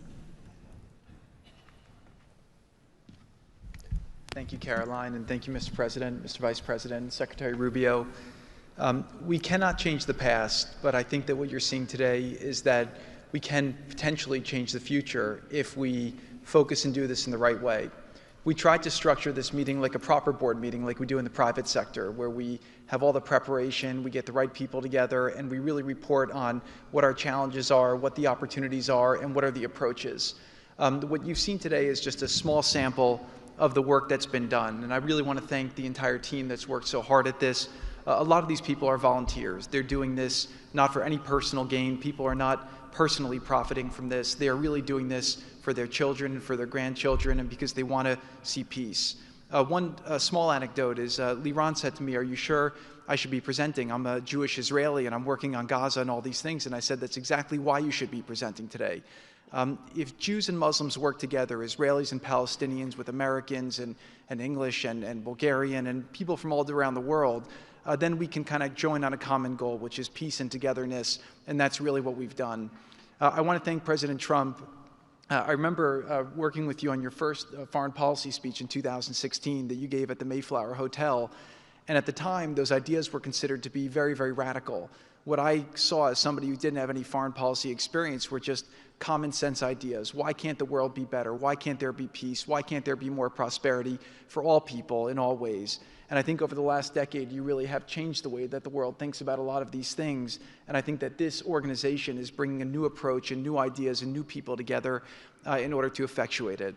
I'd really like to thank all the countries that joined on very early.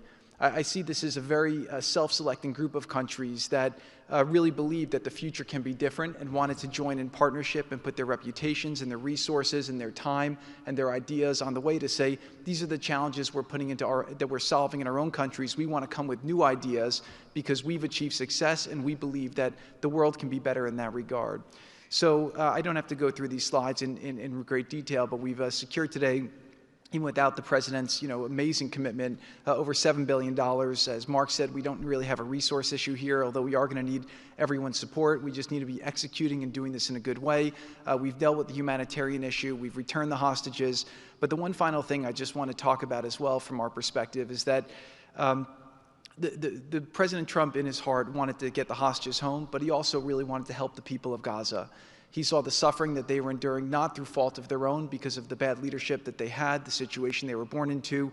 The war was a horrific, horrific situation. And I think through this process, thanks to Ali and the committee, we are now here to fully support the committee. We are here to help the people of Gaza, to lift them up and give them every opportunity to succeed. And we really see this as a partnership with them and with the Israelis to see if we can create an environment that can be peaceful, that can be functional, that can offer people the opportunity to really live a better life. And I think you've seen some of the work today, and hopefully we'll be successful. Like I said the last one, failure is not an option, and we have to really push forward and keep finding ways to succeed with this. So really thank you, President Trump, Vice President Vance, and Secretary Rubio, and obviously Steve, who's been, like he said about me, I feel just about him.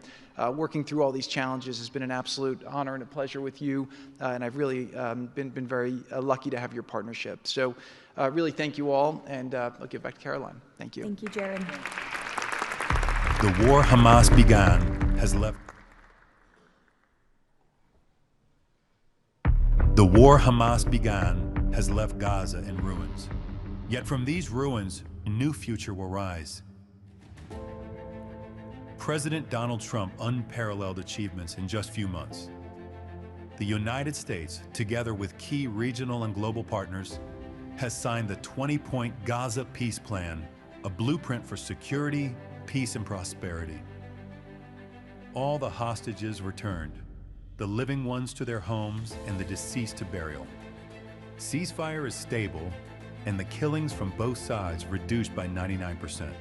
The United Nations Security Council approved the establishment of the Board of Peace chaired by President Donald Trump, a governing body dedicated to providing security, infrastructure, and homes for Gaza's people. Ushering in the new dawn for Gaza, the new Palestinian Technocratic Government of Gaza, the NCAG, was elected with consent of all parties, including the Palestinian factions, Israel, and the Arab countries. Rafah border crossing with Egypt was open.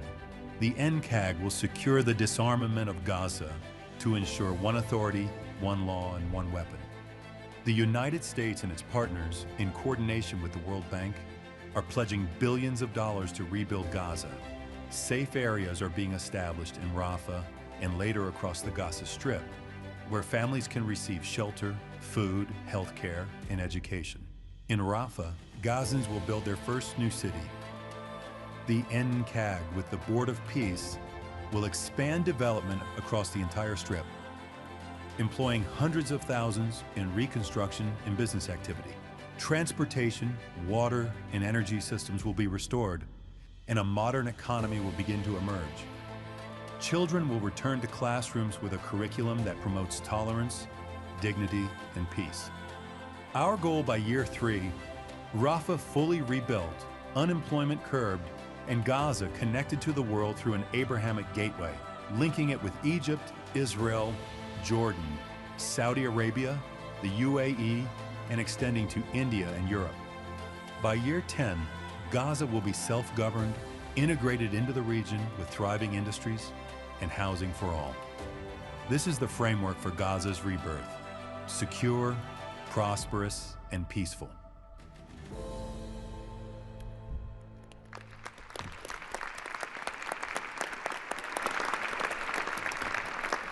It's amazing. Now we will hear from our distinguished leaders who are here today, beginning with the King of the Kingdom of Bahrain. You're welcome. President Trump, distinguished members of the Board of Peace, it is an honor to participate in this inaugural meeting of Board convened by President Donald Trump. I take this opportunity to extend my heartfelt congratulations on this worthy and timely initiative. The meeting comes during the holy month of Ramadan, where we will pray to Almighty God that our endeavors will bring peace, security, prosperity to the world. As a founding member of the Board of Peace, the Kingdom of Bahrain recognizes and endorses the tremendous potential of this body, the extraordinary drive of its chairman, and his sincere efforts to unify nations in our common objectives of fostering and enduring peace for the Middle East.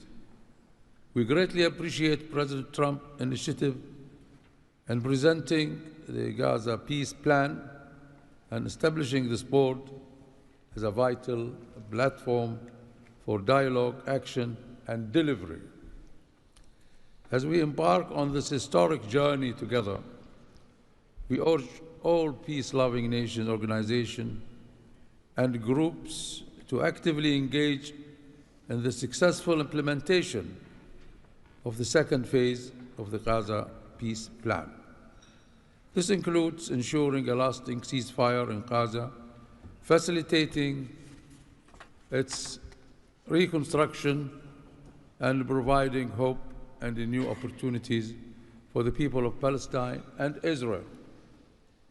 This inaugural meeting of the Board of Peace marks an extraordinary and pivotal chance to envision a new future to Gaza, one that emerges from the ruins of conflict to building a landscape of security, aspiration, hope, and opportunity for its people.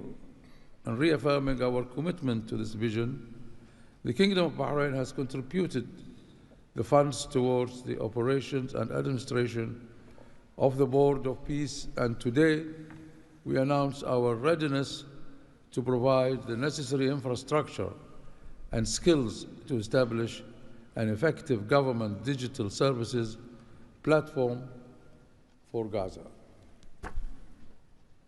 Our decision to join the Abraham Accord and enter into the CCBA agreement with the United States reflects our commitment to advancing peace and stability in the Middle East. The United States' historic and ongoing presence in our region has served as a positive force for stability, and we remain dedicated to strengthening our partnership. We look forward with optimism to working with the Board of Peace and all of our international partners who share our ambitions for a brighter future for all. Thank you, Mr. President.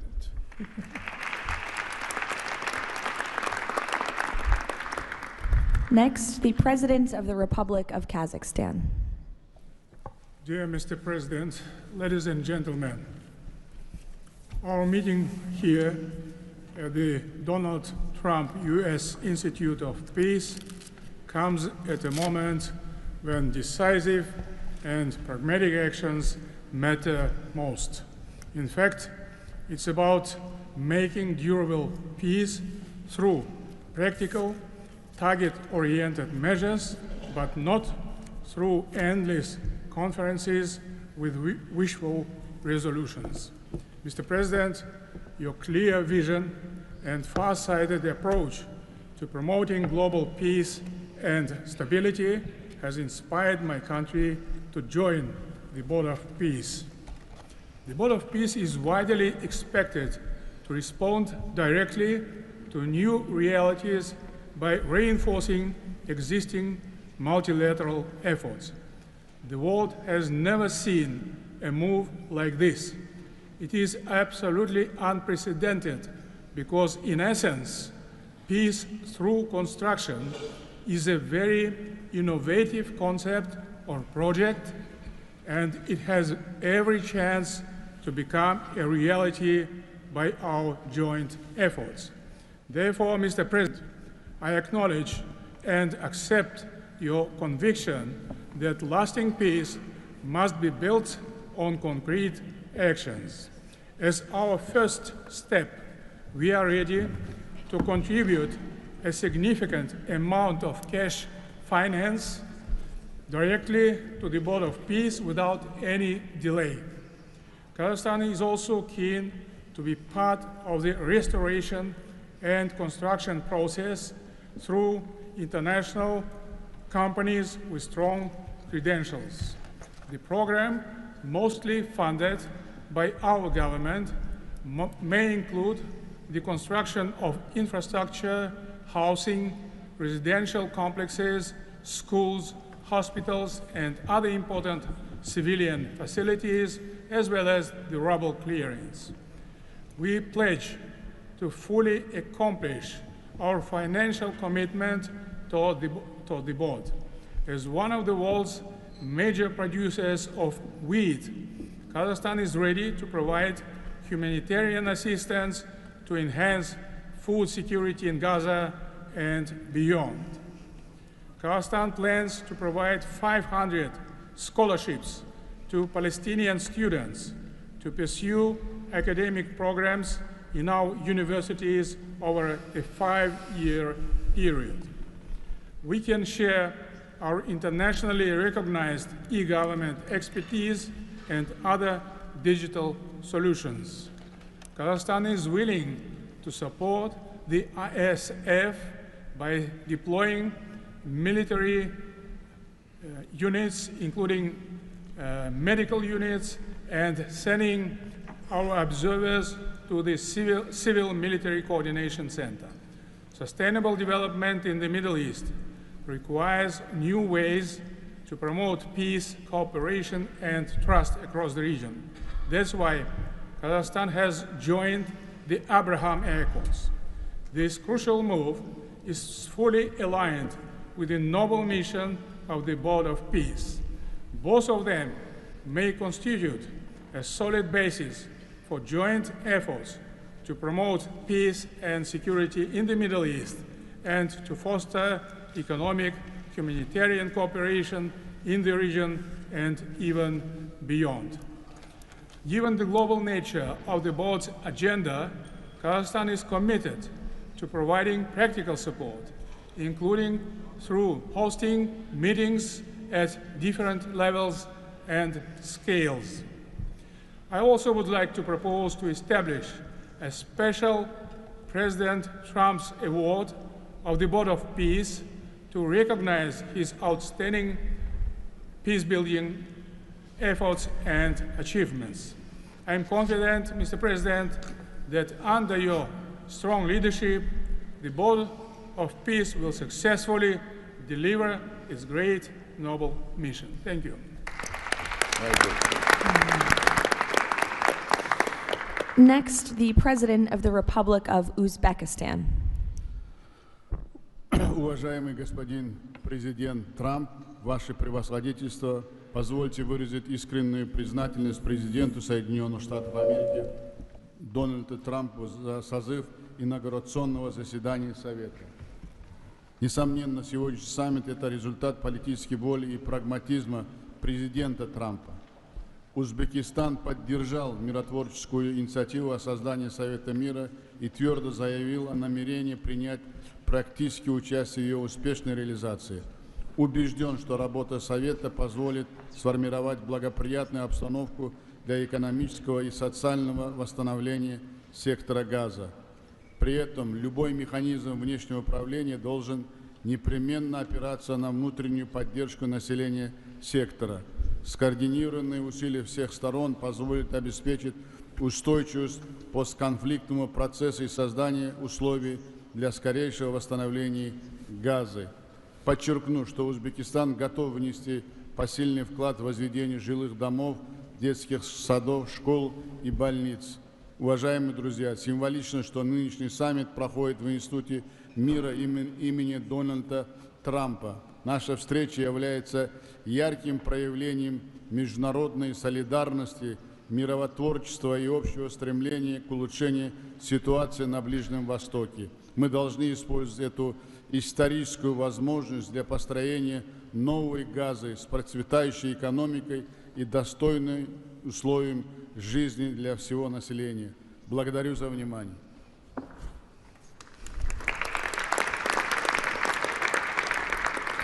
The President of the Republic of Indonesia.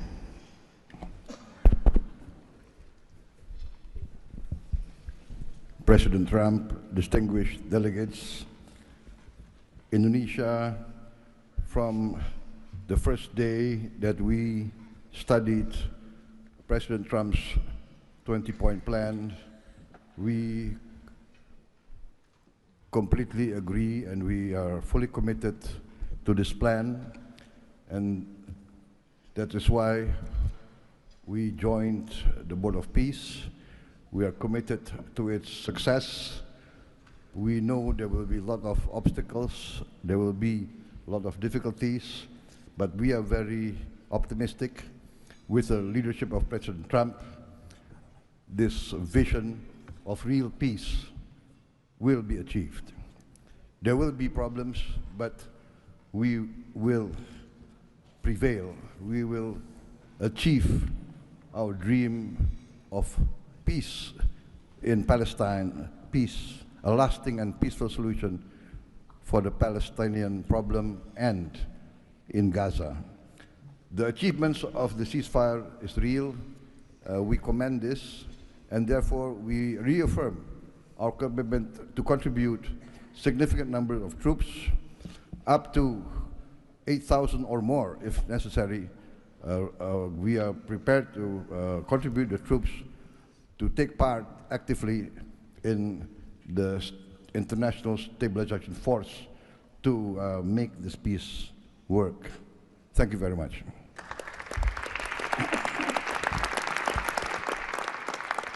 The President of Romania. First of all, President Trump, thank you for convening this very important meeting, and thank you for your involvement and leadership for the peace plan in Gaza, a peace plan that have been comprehensive and stable, and also for your efforts and results in other parts of the world. I think everyone desires peace, stability, prosperity in Gaza, but the question is how to act for, and it's why this meeting and this format is important. What Romania can do, first, on the humanitarian situation, we can increase the number of flights in order to extract children with disease and to treat in Romanian hospitals. We've done already, and we can do for 1,000 children and 4,000 family members.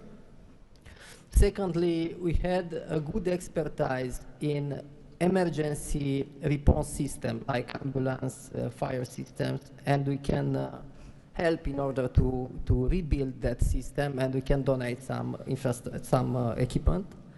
Third, we already offering some scholarships for Palestinian students, and we can extend the program, and we can help also to rebuild, refurbish the schools in Gaza. And fourth, I think the most important, we had also some expertise. We can help to rebuild the institutions, like police, like justice, like public administration. We have done that in other parts of the world, so we have some expertise. We can contribute with experts, with trainers, and also it's important to say that we have traditionally good relation with Jewish people and with the Palestinian people, so it will help. So we can count on us. Thank you. The Prime Minister of the Republic of Albania. Thank you for inviting me to be part of this journey, Mr. President. The fully aligned bipartisan vote of support this initiative received in our parliament speaks for itself about how honored Albania is to be a founding member of this new organization. Many in Europe say the Board of Peace is meant to substitute the United Nations.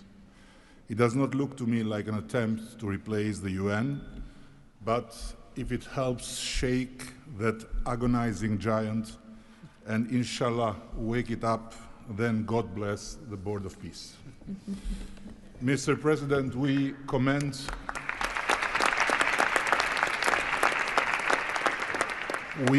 your decisive role in bringing a halt to the heartbreaking conflict in Gaza, and Albania has confirmed its participation in the stabilization force with our troops. At the same time, I propose that this board invite all countries to contribute directly by building a dedicated public facility for Palestinian children, and in doing so, the world would help the children of Gaza, who are the most innocent hostages of the lunacy of Hamas. to grow within the tangible presence of the largest chain of hands humanity has ever joined together, by not only putting the money, but bringing their own architects in this, so the world will transform an wound of history into an oasis of hope, where compassion takes concrete form and the future is shaped around those who deserve it most, the next generations of Palestinians. Albania will be privileged to stand in that chain. Allow me very briefly to draw your attention to another open conflict closer to home, where President Trump's leadership during his first term brought Kosovo and Serbia closer than ever to a final peace agreement. The president of Kosovo was then brutally prevented from traveling to the White House to sign that agreement in the presence of President Trump. And this was the doing of the very same Sicario prosecutor that went after President Trump himself, and for that became worldwide famous. Today, the Kosovo president have now spent 6 years in pretrial detention before a special court in The Hague, sponsored by several democratic states, some of them present here, that should be shamed of that type of international justice. Just last week, Mr. President, another prosecutor funded by this great country and its taxpayers requested 45 years of imprisonment for him, a request that sent shockwave of humiliation through an entire peace-seeking nation. At this moment, only a few months stand between a man who rose from resistance to ethnic cleansing to become a peacemaker and the potentially devastating outcome in a court that has so far failed at every step to uphold the standards of democratic justice.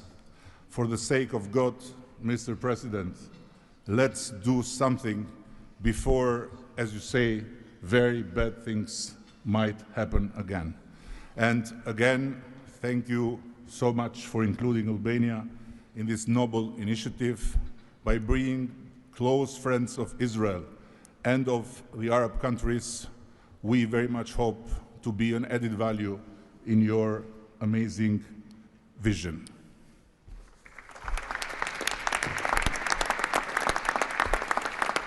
Next, the Prime Minister of Egypt. Your Excellency President Donald Trump, distinguished participants, I thank President Trump for convening this meeting. His Excellency's direct involvement and commitment to promoting peace in the region has been instrumental in achieving an end to the conflict in Gaza, which was previously considered untenable. Egypt supports President Trump's vision to usher in a new era of peace and coexistence among the people of the region, in which the Palestinian people enjoy the rights to self-determination and statehood, in accordance to relevant international resolutions. Egypt also appreciates President Trump's firm position on rejecting the annexation of the West Bank. Egypt supports the mandate of the Board of Peace as a principal framework for governing the transitional period in Gaza. It is necessary to fully empower the National Committee for the Administration of Gaza to function effectively from within and throughout the Strip, also preserving the institutional and geographical link between the West Bank and Gaza is vital for the Palestinian Authority to eventually resume its role in Gaza. Within the framework of Egypt's support to President Trump's plan, Egypt will continue its effort to train Palestinian police personnel to maintain security within the Strip. Egypt values President Trump's position rejecting the deportation of the Palestinian people from Gaza as reflected in the 20 points plan, and stresses the importance of initiating early recovery projects in the whole of the Strip in a manner that preserves its geographic unity. Let us consider today's meeting as an initial step in advancing these objectives. Again, thank you, Your Excellency President Trump. Thank you. The Prime Minister of the State of Qatar. Thank you. Mr. President, distinguished members of the Board of Peace, thank you for convening this meeting under the banner of peace. Qatar reaffirms its commitment to the Board of Peace as it was committed to the very first day of the mediation efforts. From that day until the end, when we have witnessed in that historical moment in Sharm el-Sheikh the signing of this agreement together with our partners. For decades, this conflict has burdened our region and the world, and our responsibility remains to achieve a just and lasting resolution. The board, under the President Trump leadership, will advance the full implementation of the 20 points plan without delay, ensuring fairness and justice for both Palestinians and Israelis. In this spirit, Qatar pledges $1 billion in support to the board mission aimed at reaching a final resolution that fulfills Palestinian aspiration for the statehood and recognition, and the Israeli aspiration for security and integration. We will also continue our humanitarian coordination together with our UN partners and the Board of Peace. Thank you very much. Thank you. The Deputy Prime Minister and Foreign Minister of the UAE. Mr. President, thank you for gathering us today. I really hope that the beginning of Ramadan will give us all guidance towards peace, coexistence, and living in prosperity with each other. Mr. President, just over 5 years ago, you, with your friend, my president, Sheikh Mohammed, and the Prime Minister of Israel, launched the Abrahamic Accords. And since then, we've managed not only to work with you, with Israel, towards a better future for the region, but even when October 7th took place, the UAE managed to work with Israel in providing, since the war started, almost $3 billion of assistance to the Palestinian people in Gaza. Today, Mr. President, the UAE announces a further $1.2 billion for supporting Gaza through the Board of Peace, which I'm delighted that I've been working with so many friends like Steve and Jared, Secretary Rubio, who's been so inspiring in so many other ways, on so many other fronts, looking forward working with him for in the future. And Mr. President, if it wasn't for your support, I think this board would not have been gathered. We would not have had the meeting in New York to end this war, when you gathered 8 leaders of the region to end this war. So, Mr. President, during Ramadan, we pray for your success. Thank you. Thank you. The Minister of Foreign Affairs of the Kingdom of Morocco. Thank you. Mr. President, His Majesty King Mohammed VI welcomes and supports your vision and leadership to foster peace and prosperity around the world, and in particular in the Middle East. Thanks to your peace plan for Gaza, a ceasefire was achieved, a tragic war was ended, lives were saved, and a pragmatic and forward-looking approach to rebuild Gaza was crafted. Today, as a committed founding member of the Board of Peace and upon instructions of His Majesty King Mohammed VI, Morocco is pledging the following in honor of the President Trump's visionary peacemaking. 1, Morocco has already made the first ever financial contribution to the Board of Peace. 2, Morocco is ready to deploy police officers and train policemen from Gaza. 3, Morocco will deploy a high-ranking military officers to ISF Joint Military Command. 4, Morocco will deploy a military field hospital. 5, Morocco is ready to lead a de-radicalization program to fight hate speech and promote tolerance and coexistence. To conclude, allow me, Mr. President, to briefly highlight 4 elements. The conditions set in phase 2 of the your 20-point plan should be met for the success of our action. Preserving stability in the West Bank is crucial. The Palestinian ownership is important through legitimate institutions. Lastly, you are, Mr. President, the only leader able to bring peace to the Middle East. We hope that the stabilization of Gaza will help launching a global and genuine peace process based on the two-state solution. Thank you. Thank you. The Minister of Foreign Affairs of the Republic of Turkey. Mr. President, distinguished participants, after 2 years of immense suffering, ceasefire in Gaza has been achieved thanks to President Trump's personal engagement and our collective efforts. Yet the humanitarian situation remains fragile, and ceasefire violations continue to occur. A prompt, coordinated, and effective response is therefore essential. President Erdogan remains fully committed to Gaza's security, stabilization, and recovery. Turkey has already been providing immense amount of humanitarian assistance to Gaza. We can also contribute meaningfully to the rehabilitation of health and education sectors, as well as the training of the police force. In addition, we are prepared to provide troops to the International Stabilization Force. Mr. President, Turkey will continue to support your efforts towards a just and lasting peace. We remain convinced that the foundation of such peace is the two-state solution. Let us work towards that objective for the benefit of all peoples of the region. Thank you.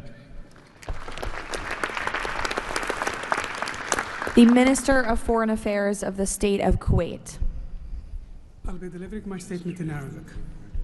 فخامة الرئيس دونالد ترامب، رئيس الولايات المتحدة الأمريكية الصديقة، رئيس مجلس السلام، أصحاب الجلالة والفخامة والسمو والمعالي، الحضور الكريم، السلام عليكم ورحمة الله وبركاته. أود أن أنقل لكم تحيات حضرة صاحب السمو الشيخ مشعل أحمد الجابر الصباح، حفظه الله ورعاه، أمير دولة الكويت، وتمنيات سموه بالتوفيق والنجاح لأعمال هذا المجلس.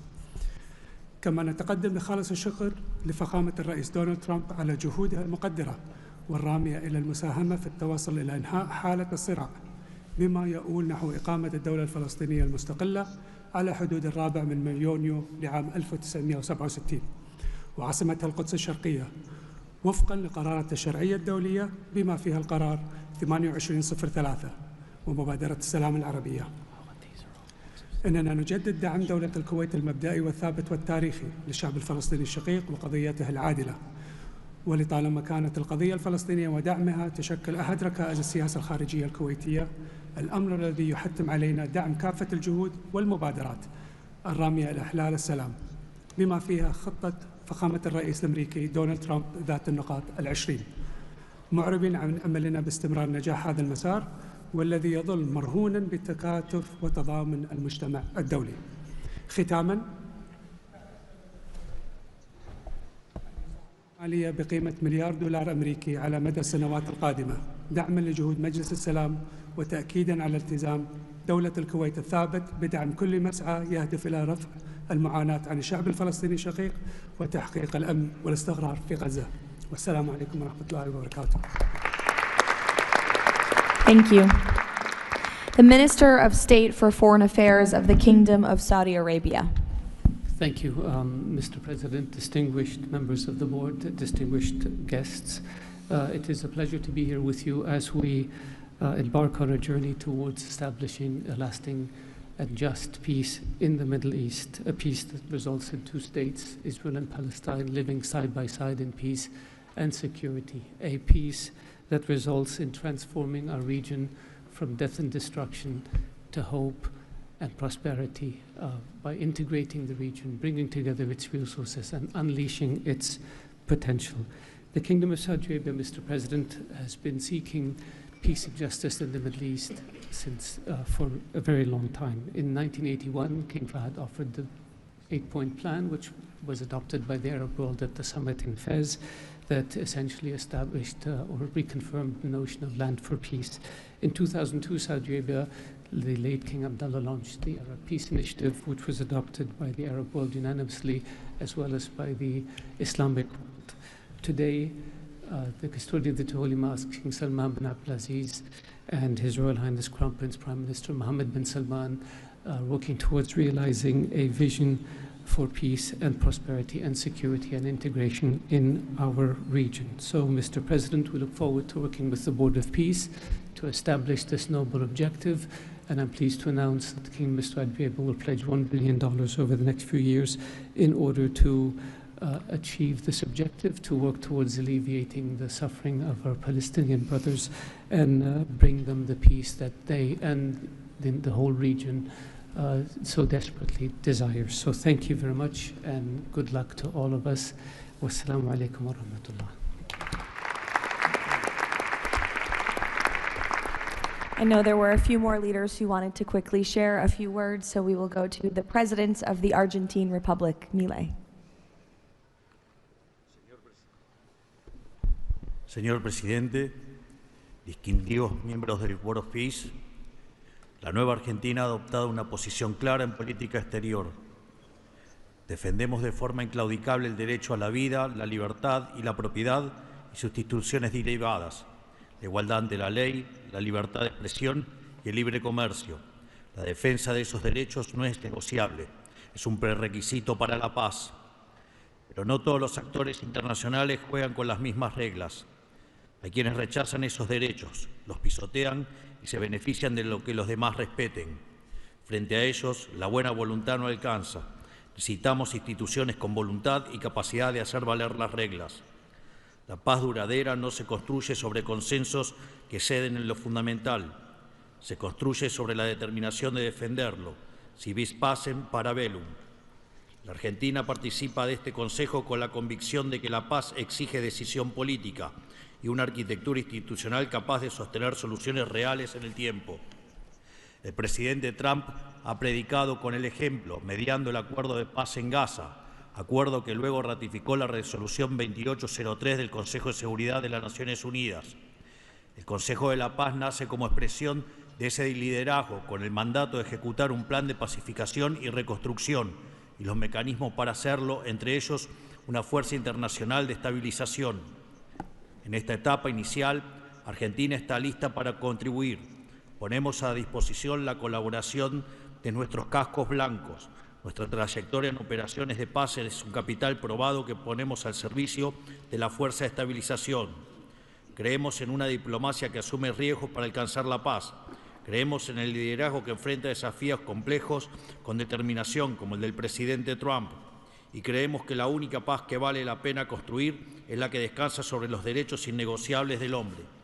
El Consejo de la Paz ofrece un marco para avanzar en esa dirección. La Argentina lo respalda. Muchas gracias. Thank you. The Prime Minister of Hungary, Mr. Orbán.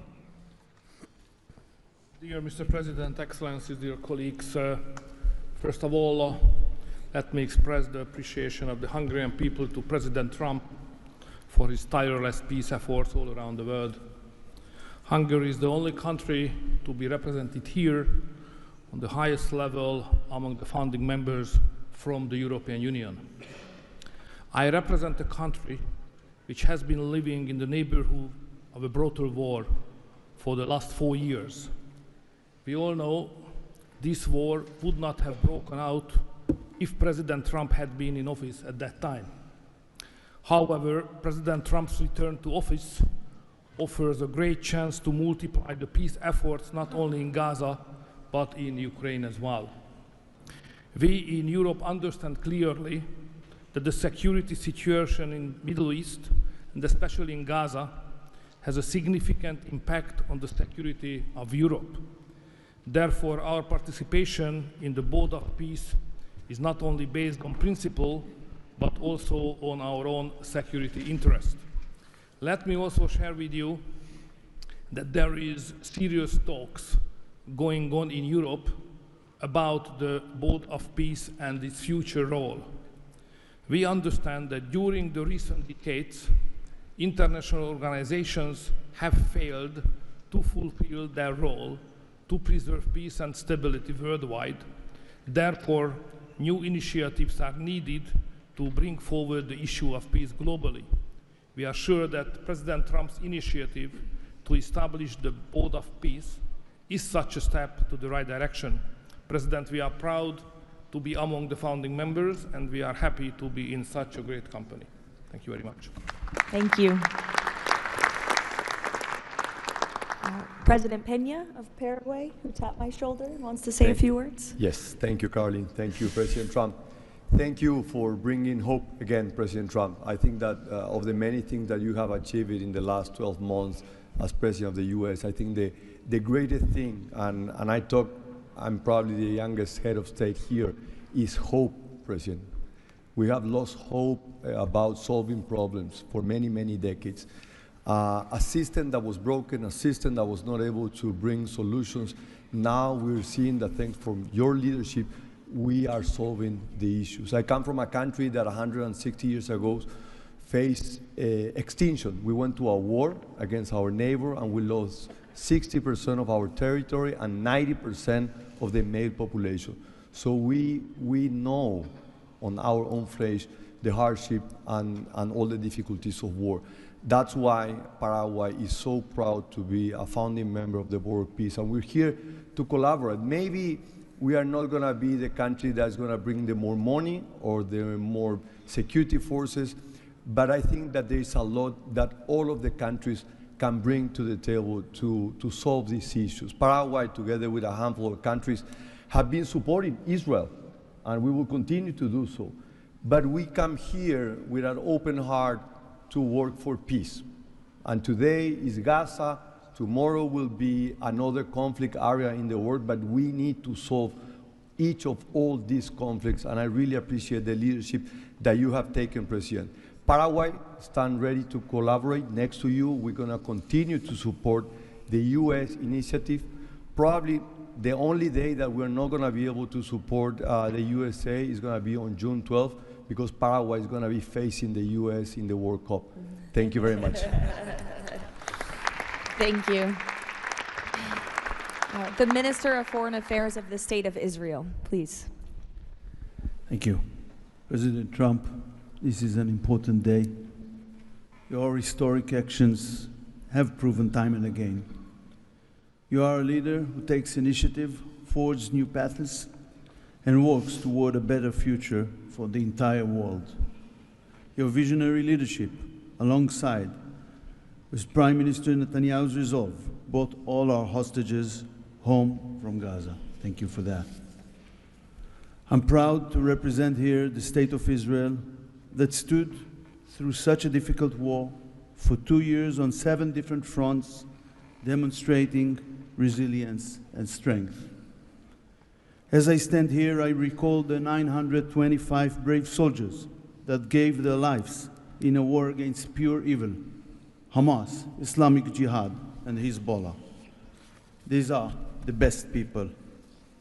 To them, we owe our existence and all our achievements. They will not be forgotten. I think of them and their families who paid the heaviest price. Since Hamas violently took over Gaza in 2007, it built the largest terror state in the world with huge terror infrastructure above and below ground. October 7 was the peak of Hamas' ongoing terror campaign through decades.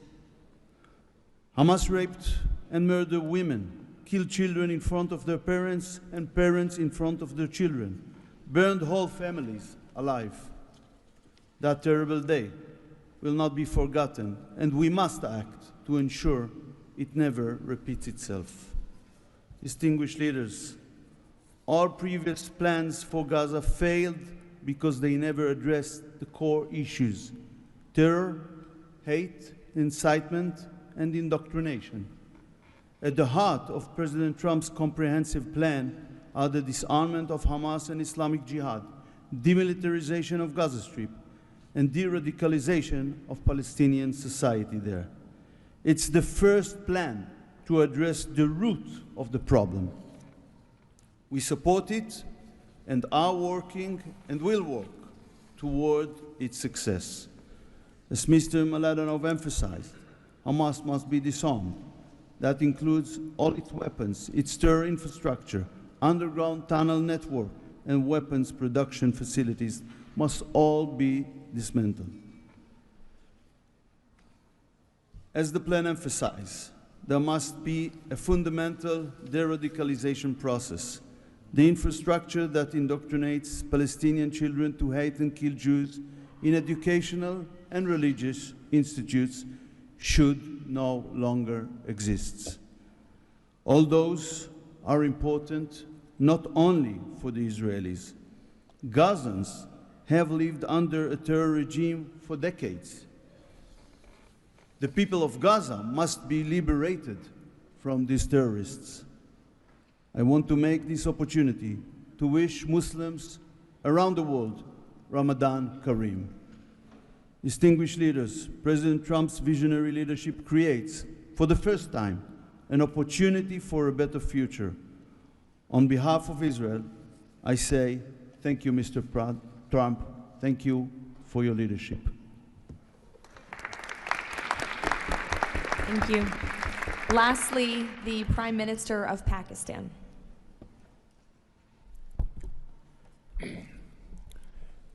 Bismillah ar-Rahman ar-Rahim.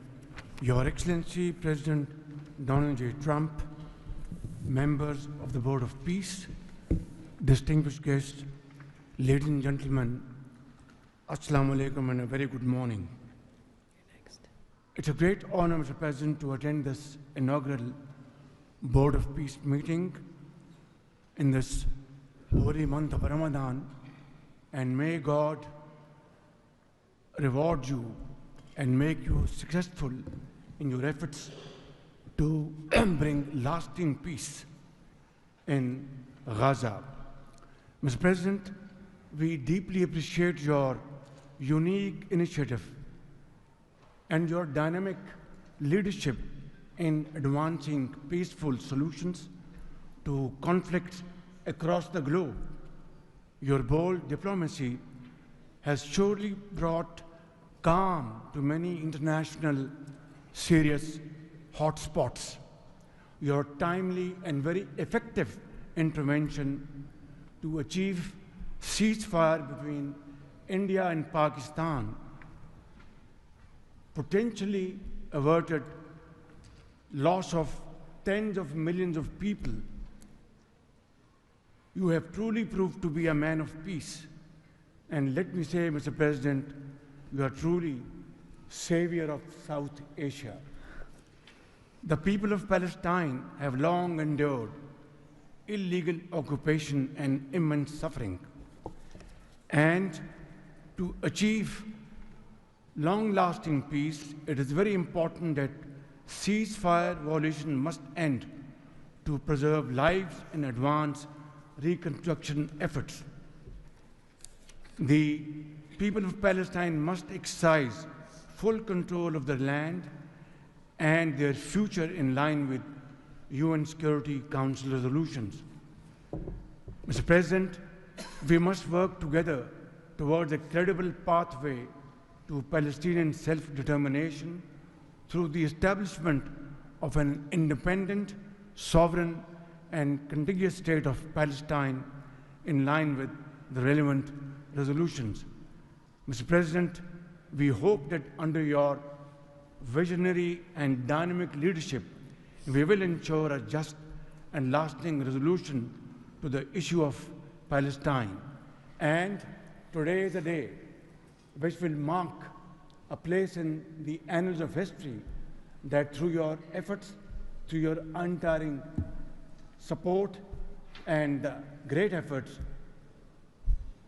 long-lasting peace in Gaza will be achieved, will be your legacy for all time to come. Thank you.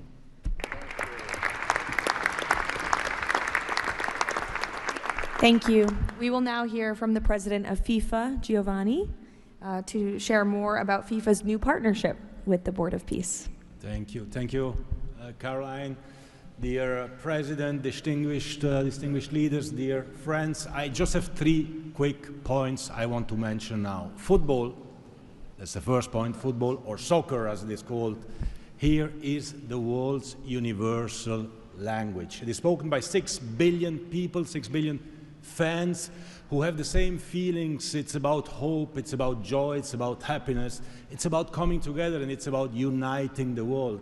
Mr. President, we will unite the world here this summer during the World Cup, but if we truly want to unite the world, we need peace, of course.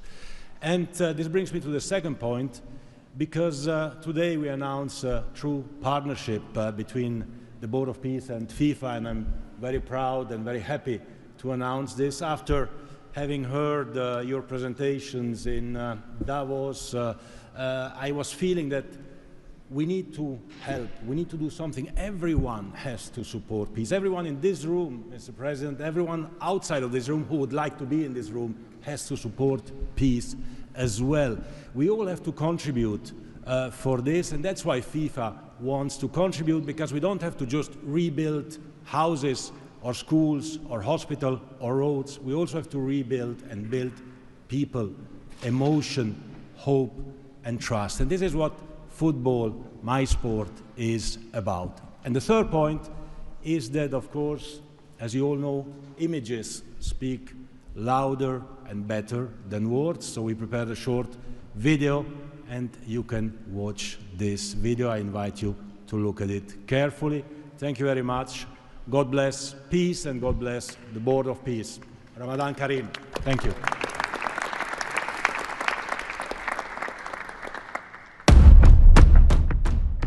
In a world where conflict has silenced playgrounds and broken routines, there is one language that still unites hearts: football.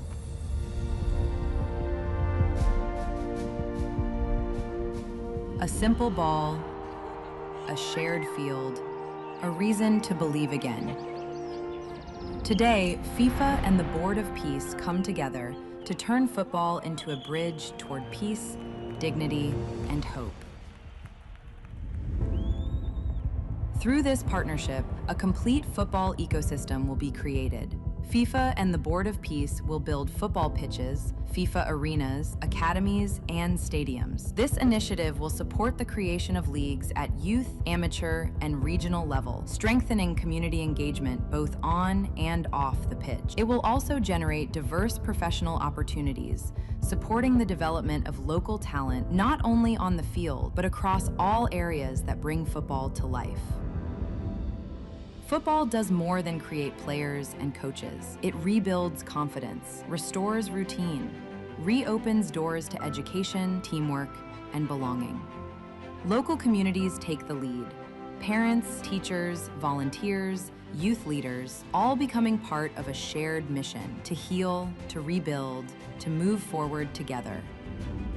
Around every pitch, new emotions and long-lasting memories emerge. Community matches, fan gatherings, youth education, and sport programs. New job opportunities appear to become coaches, players, sport doctors, administrators, events organizers.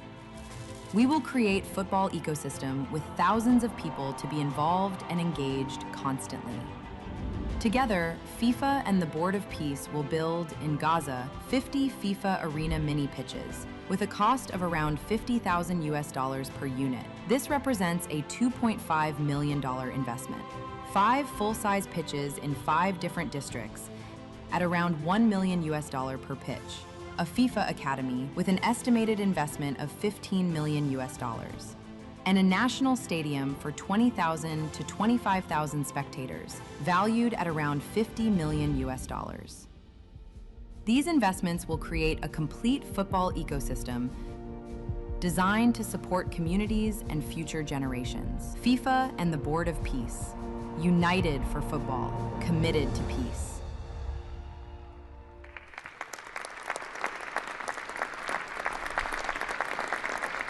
Thank you, Gianni. That's wonderful. In advance of today's meeting, members of the Board of Peace were asked to vote on a resolution establishing the principles of financial integrity and transparency that will guide the board's work, and that resolution has passed unanimously. So now President Trump, as chairman of the board, will sign the resolution in the presence of a quorum of the board.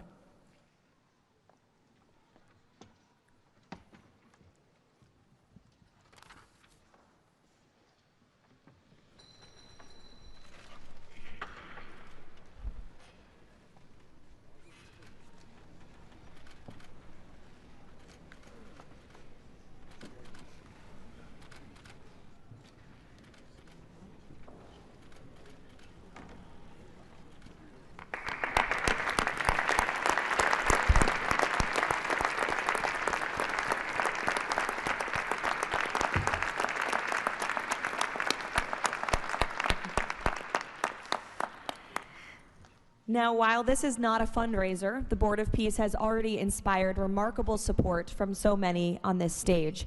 As President Trump announced earlier, total pledges exceed $6.5 billion in relief and rebuilding in Gaza, and thousands of personnel have been committed to help preserve the ceasefire and secure enduring peace. I would like to ask the heads of the following delegations to join President Trump on stage as he signs the fundraising pledges: Albania, Azerbaijan, Bahrain, Egypt, Indonesia, Jordan, Kazakhstan, Kosovo, Kuwait, Morocco, Qatar, Saudi Arabia, the UAE, and Uzbekistan. Please join the President as he signs the fundraising pledges.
Congratulations.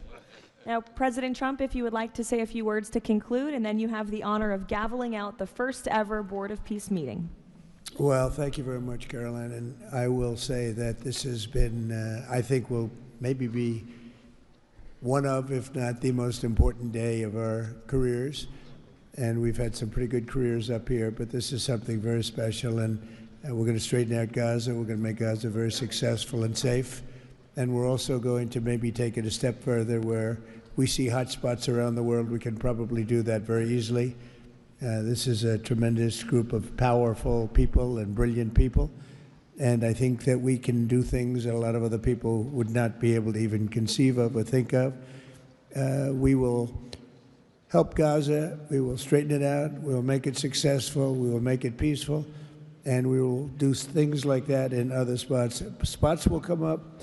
Things will happen that nobody's even thinking about now and not even conceivable. But we will take care of a lot of things, and we'll work again with the United Nations and bring it back to health. It needs help. It's got tremendous potential, but it needs a lot of help. And I think we can start with doing that pretty soon, Michael. I think we're going to work on that very strongly. We can fix up even the building physically. I love to see beautiful buildings. I like to see buildings fixed up physically, not look like they are in disrepair. We don't like that. So we're going to do a job with the United Nations. We're going to have some very good people, and you have some very good people there right now, but we're going to put some extra people in, and we're going to have it help us. But most importantly for today, the Board of Peace is going to lead the way in Gaza. We're going to make Gaza an example of success and safety and unity. And it's an honor that you're here. And I want to thank the media for being so respectful. You're really amazing. It's given the Board of Peace the respect it deserves. These are the most powerful people in the world, the richest people in the world through their countries. And they have made a tremendous commitment, and the United States likewise has made a tremendous commitment. Thank you to everybody for your involvement, and we look forward to working with you over the years for many, many reasons, many very, very good humanitarian reasons. Thank you all. Thank you very much. Thank you. Thank you, Mr. President. Thank you. Thank you, everybody. Ready? Thank you. We'll take it with us. Thank you, everybody.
Dawn.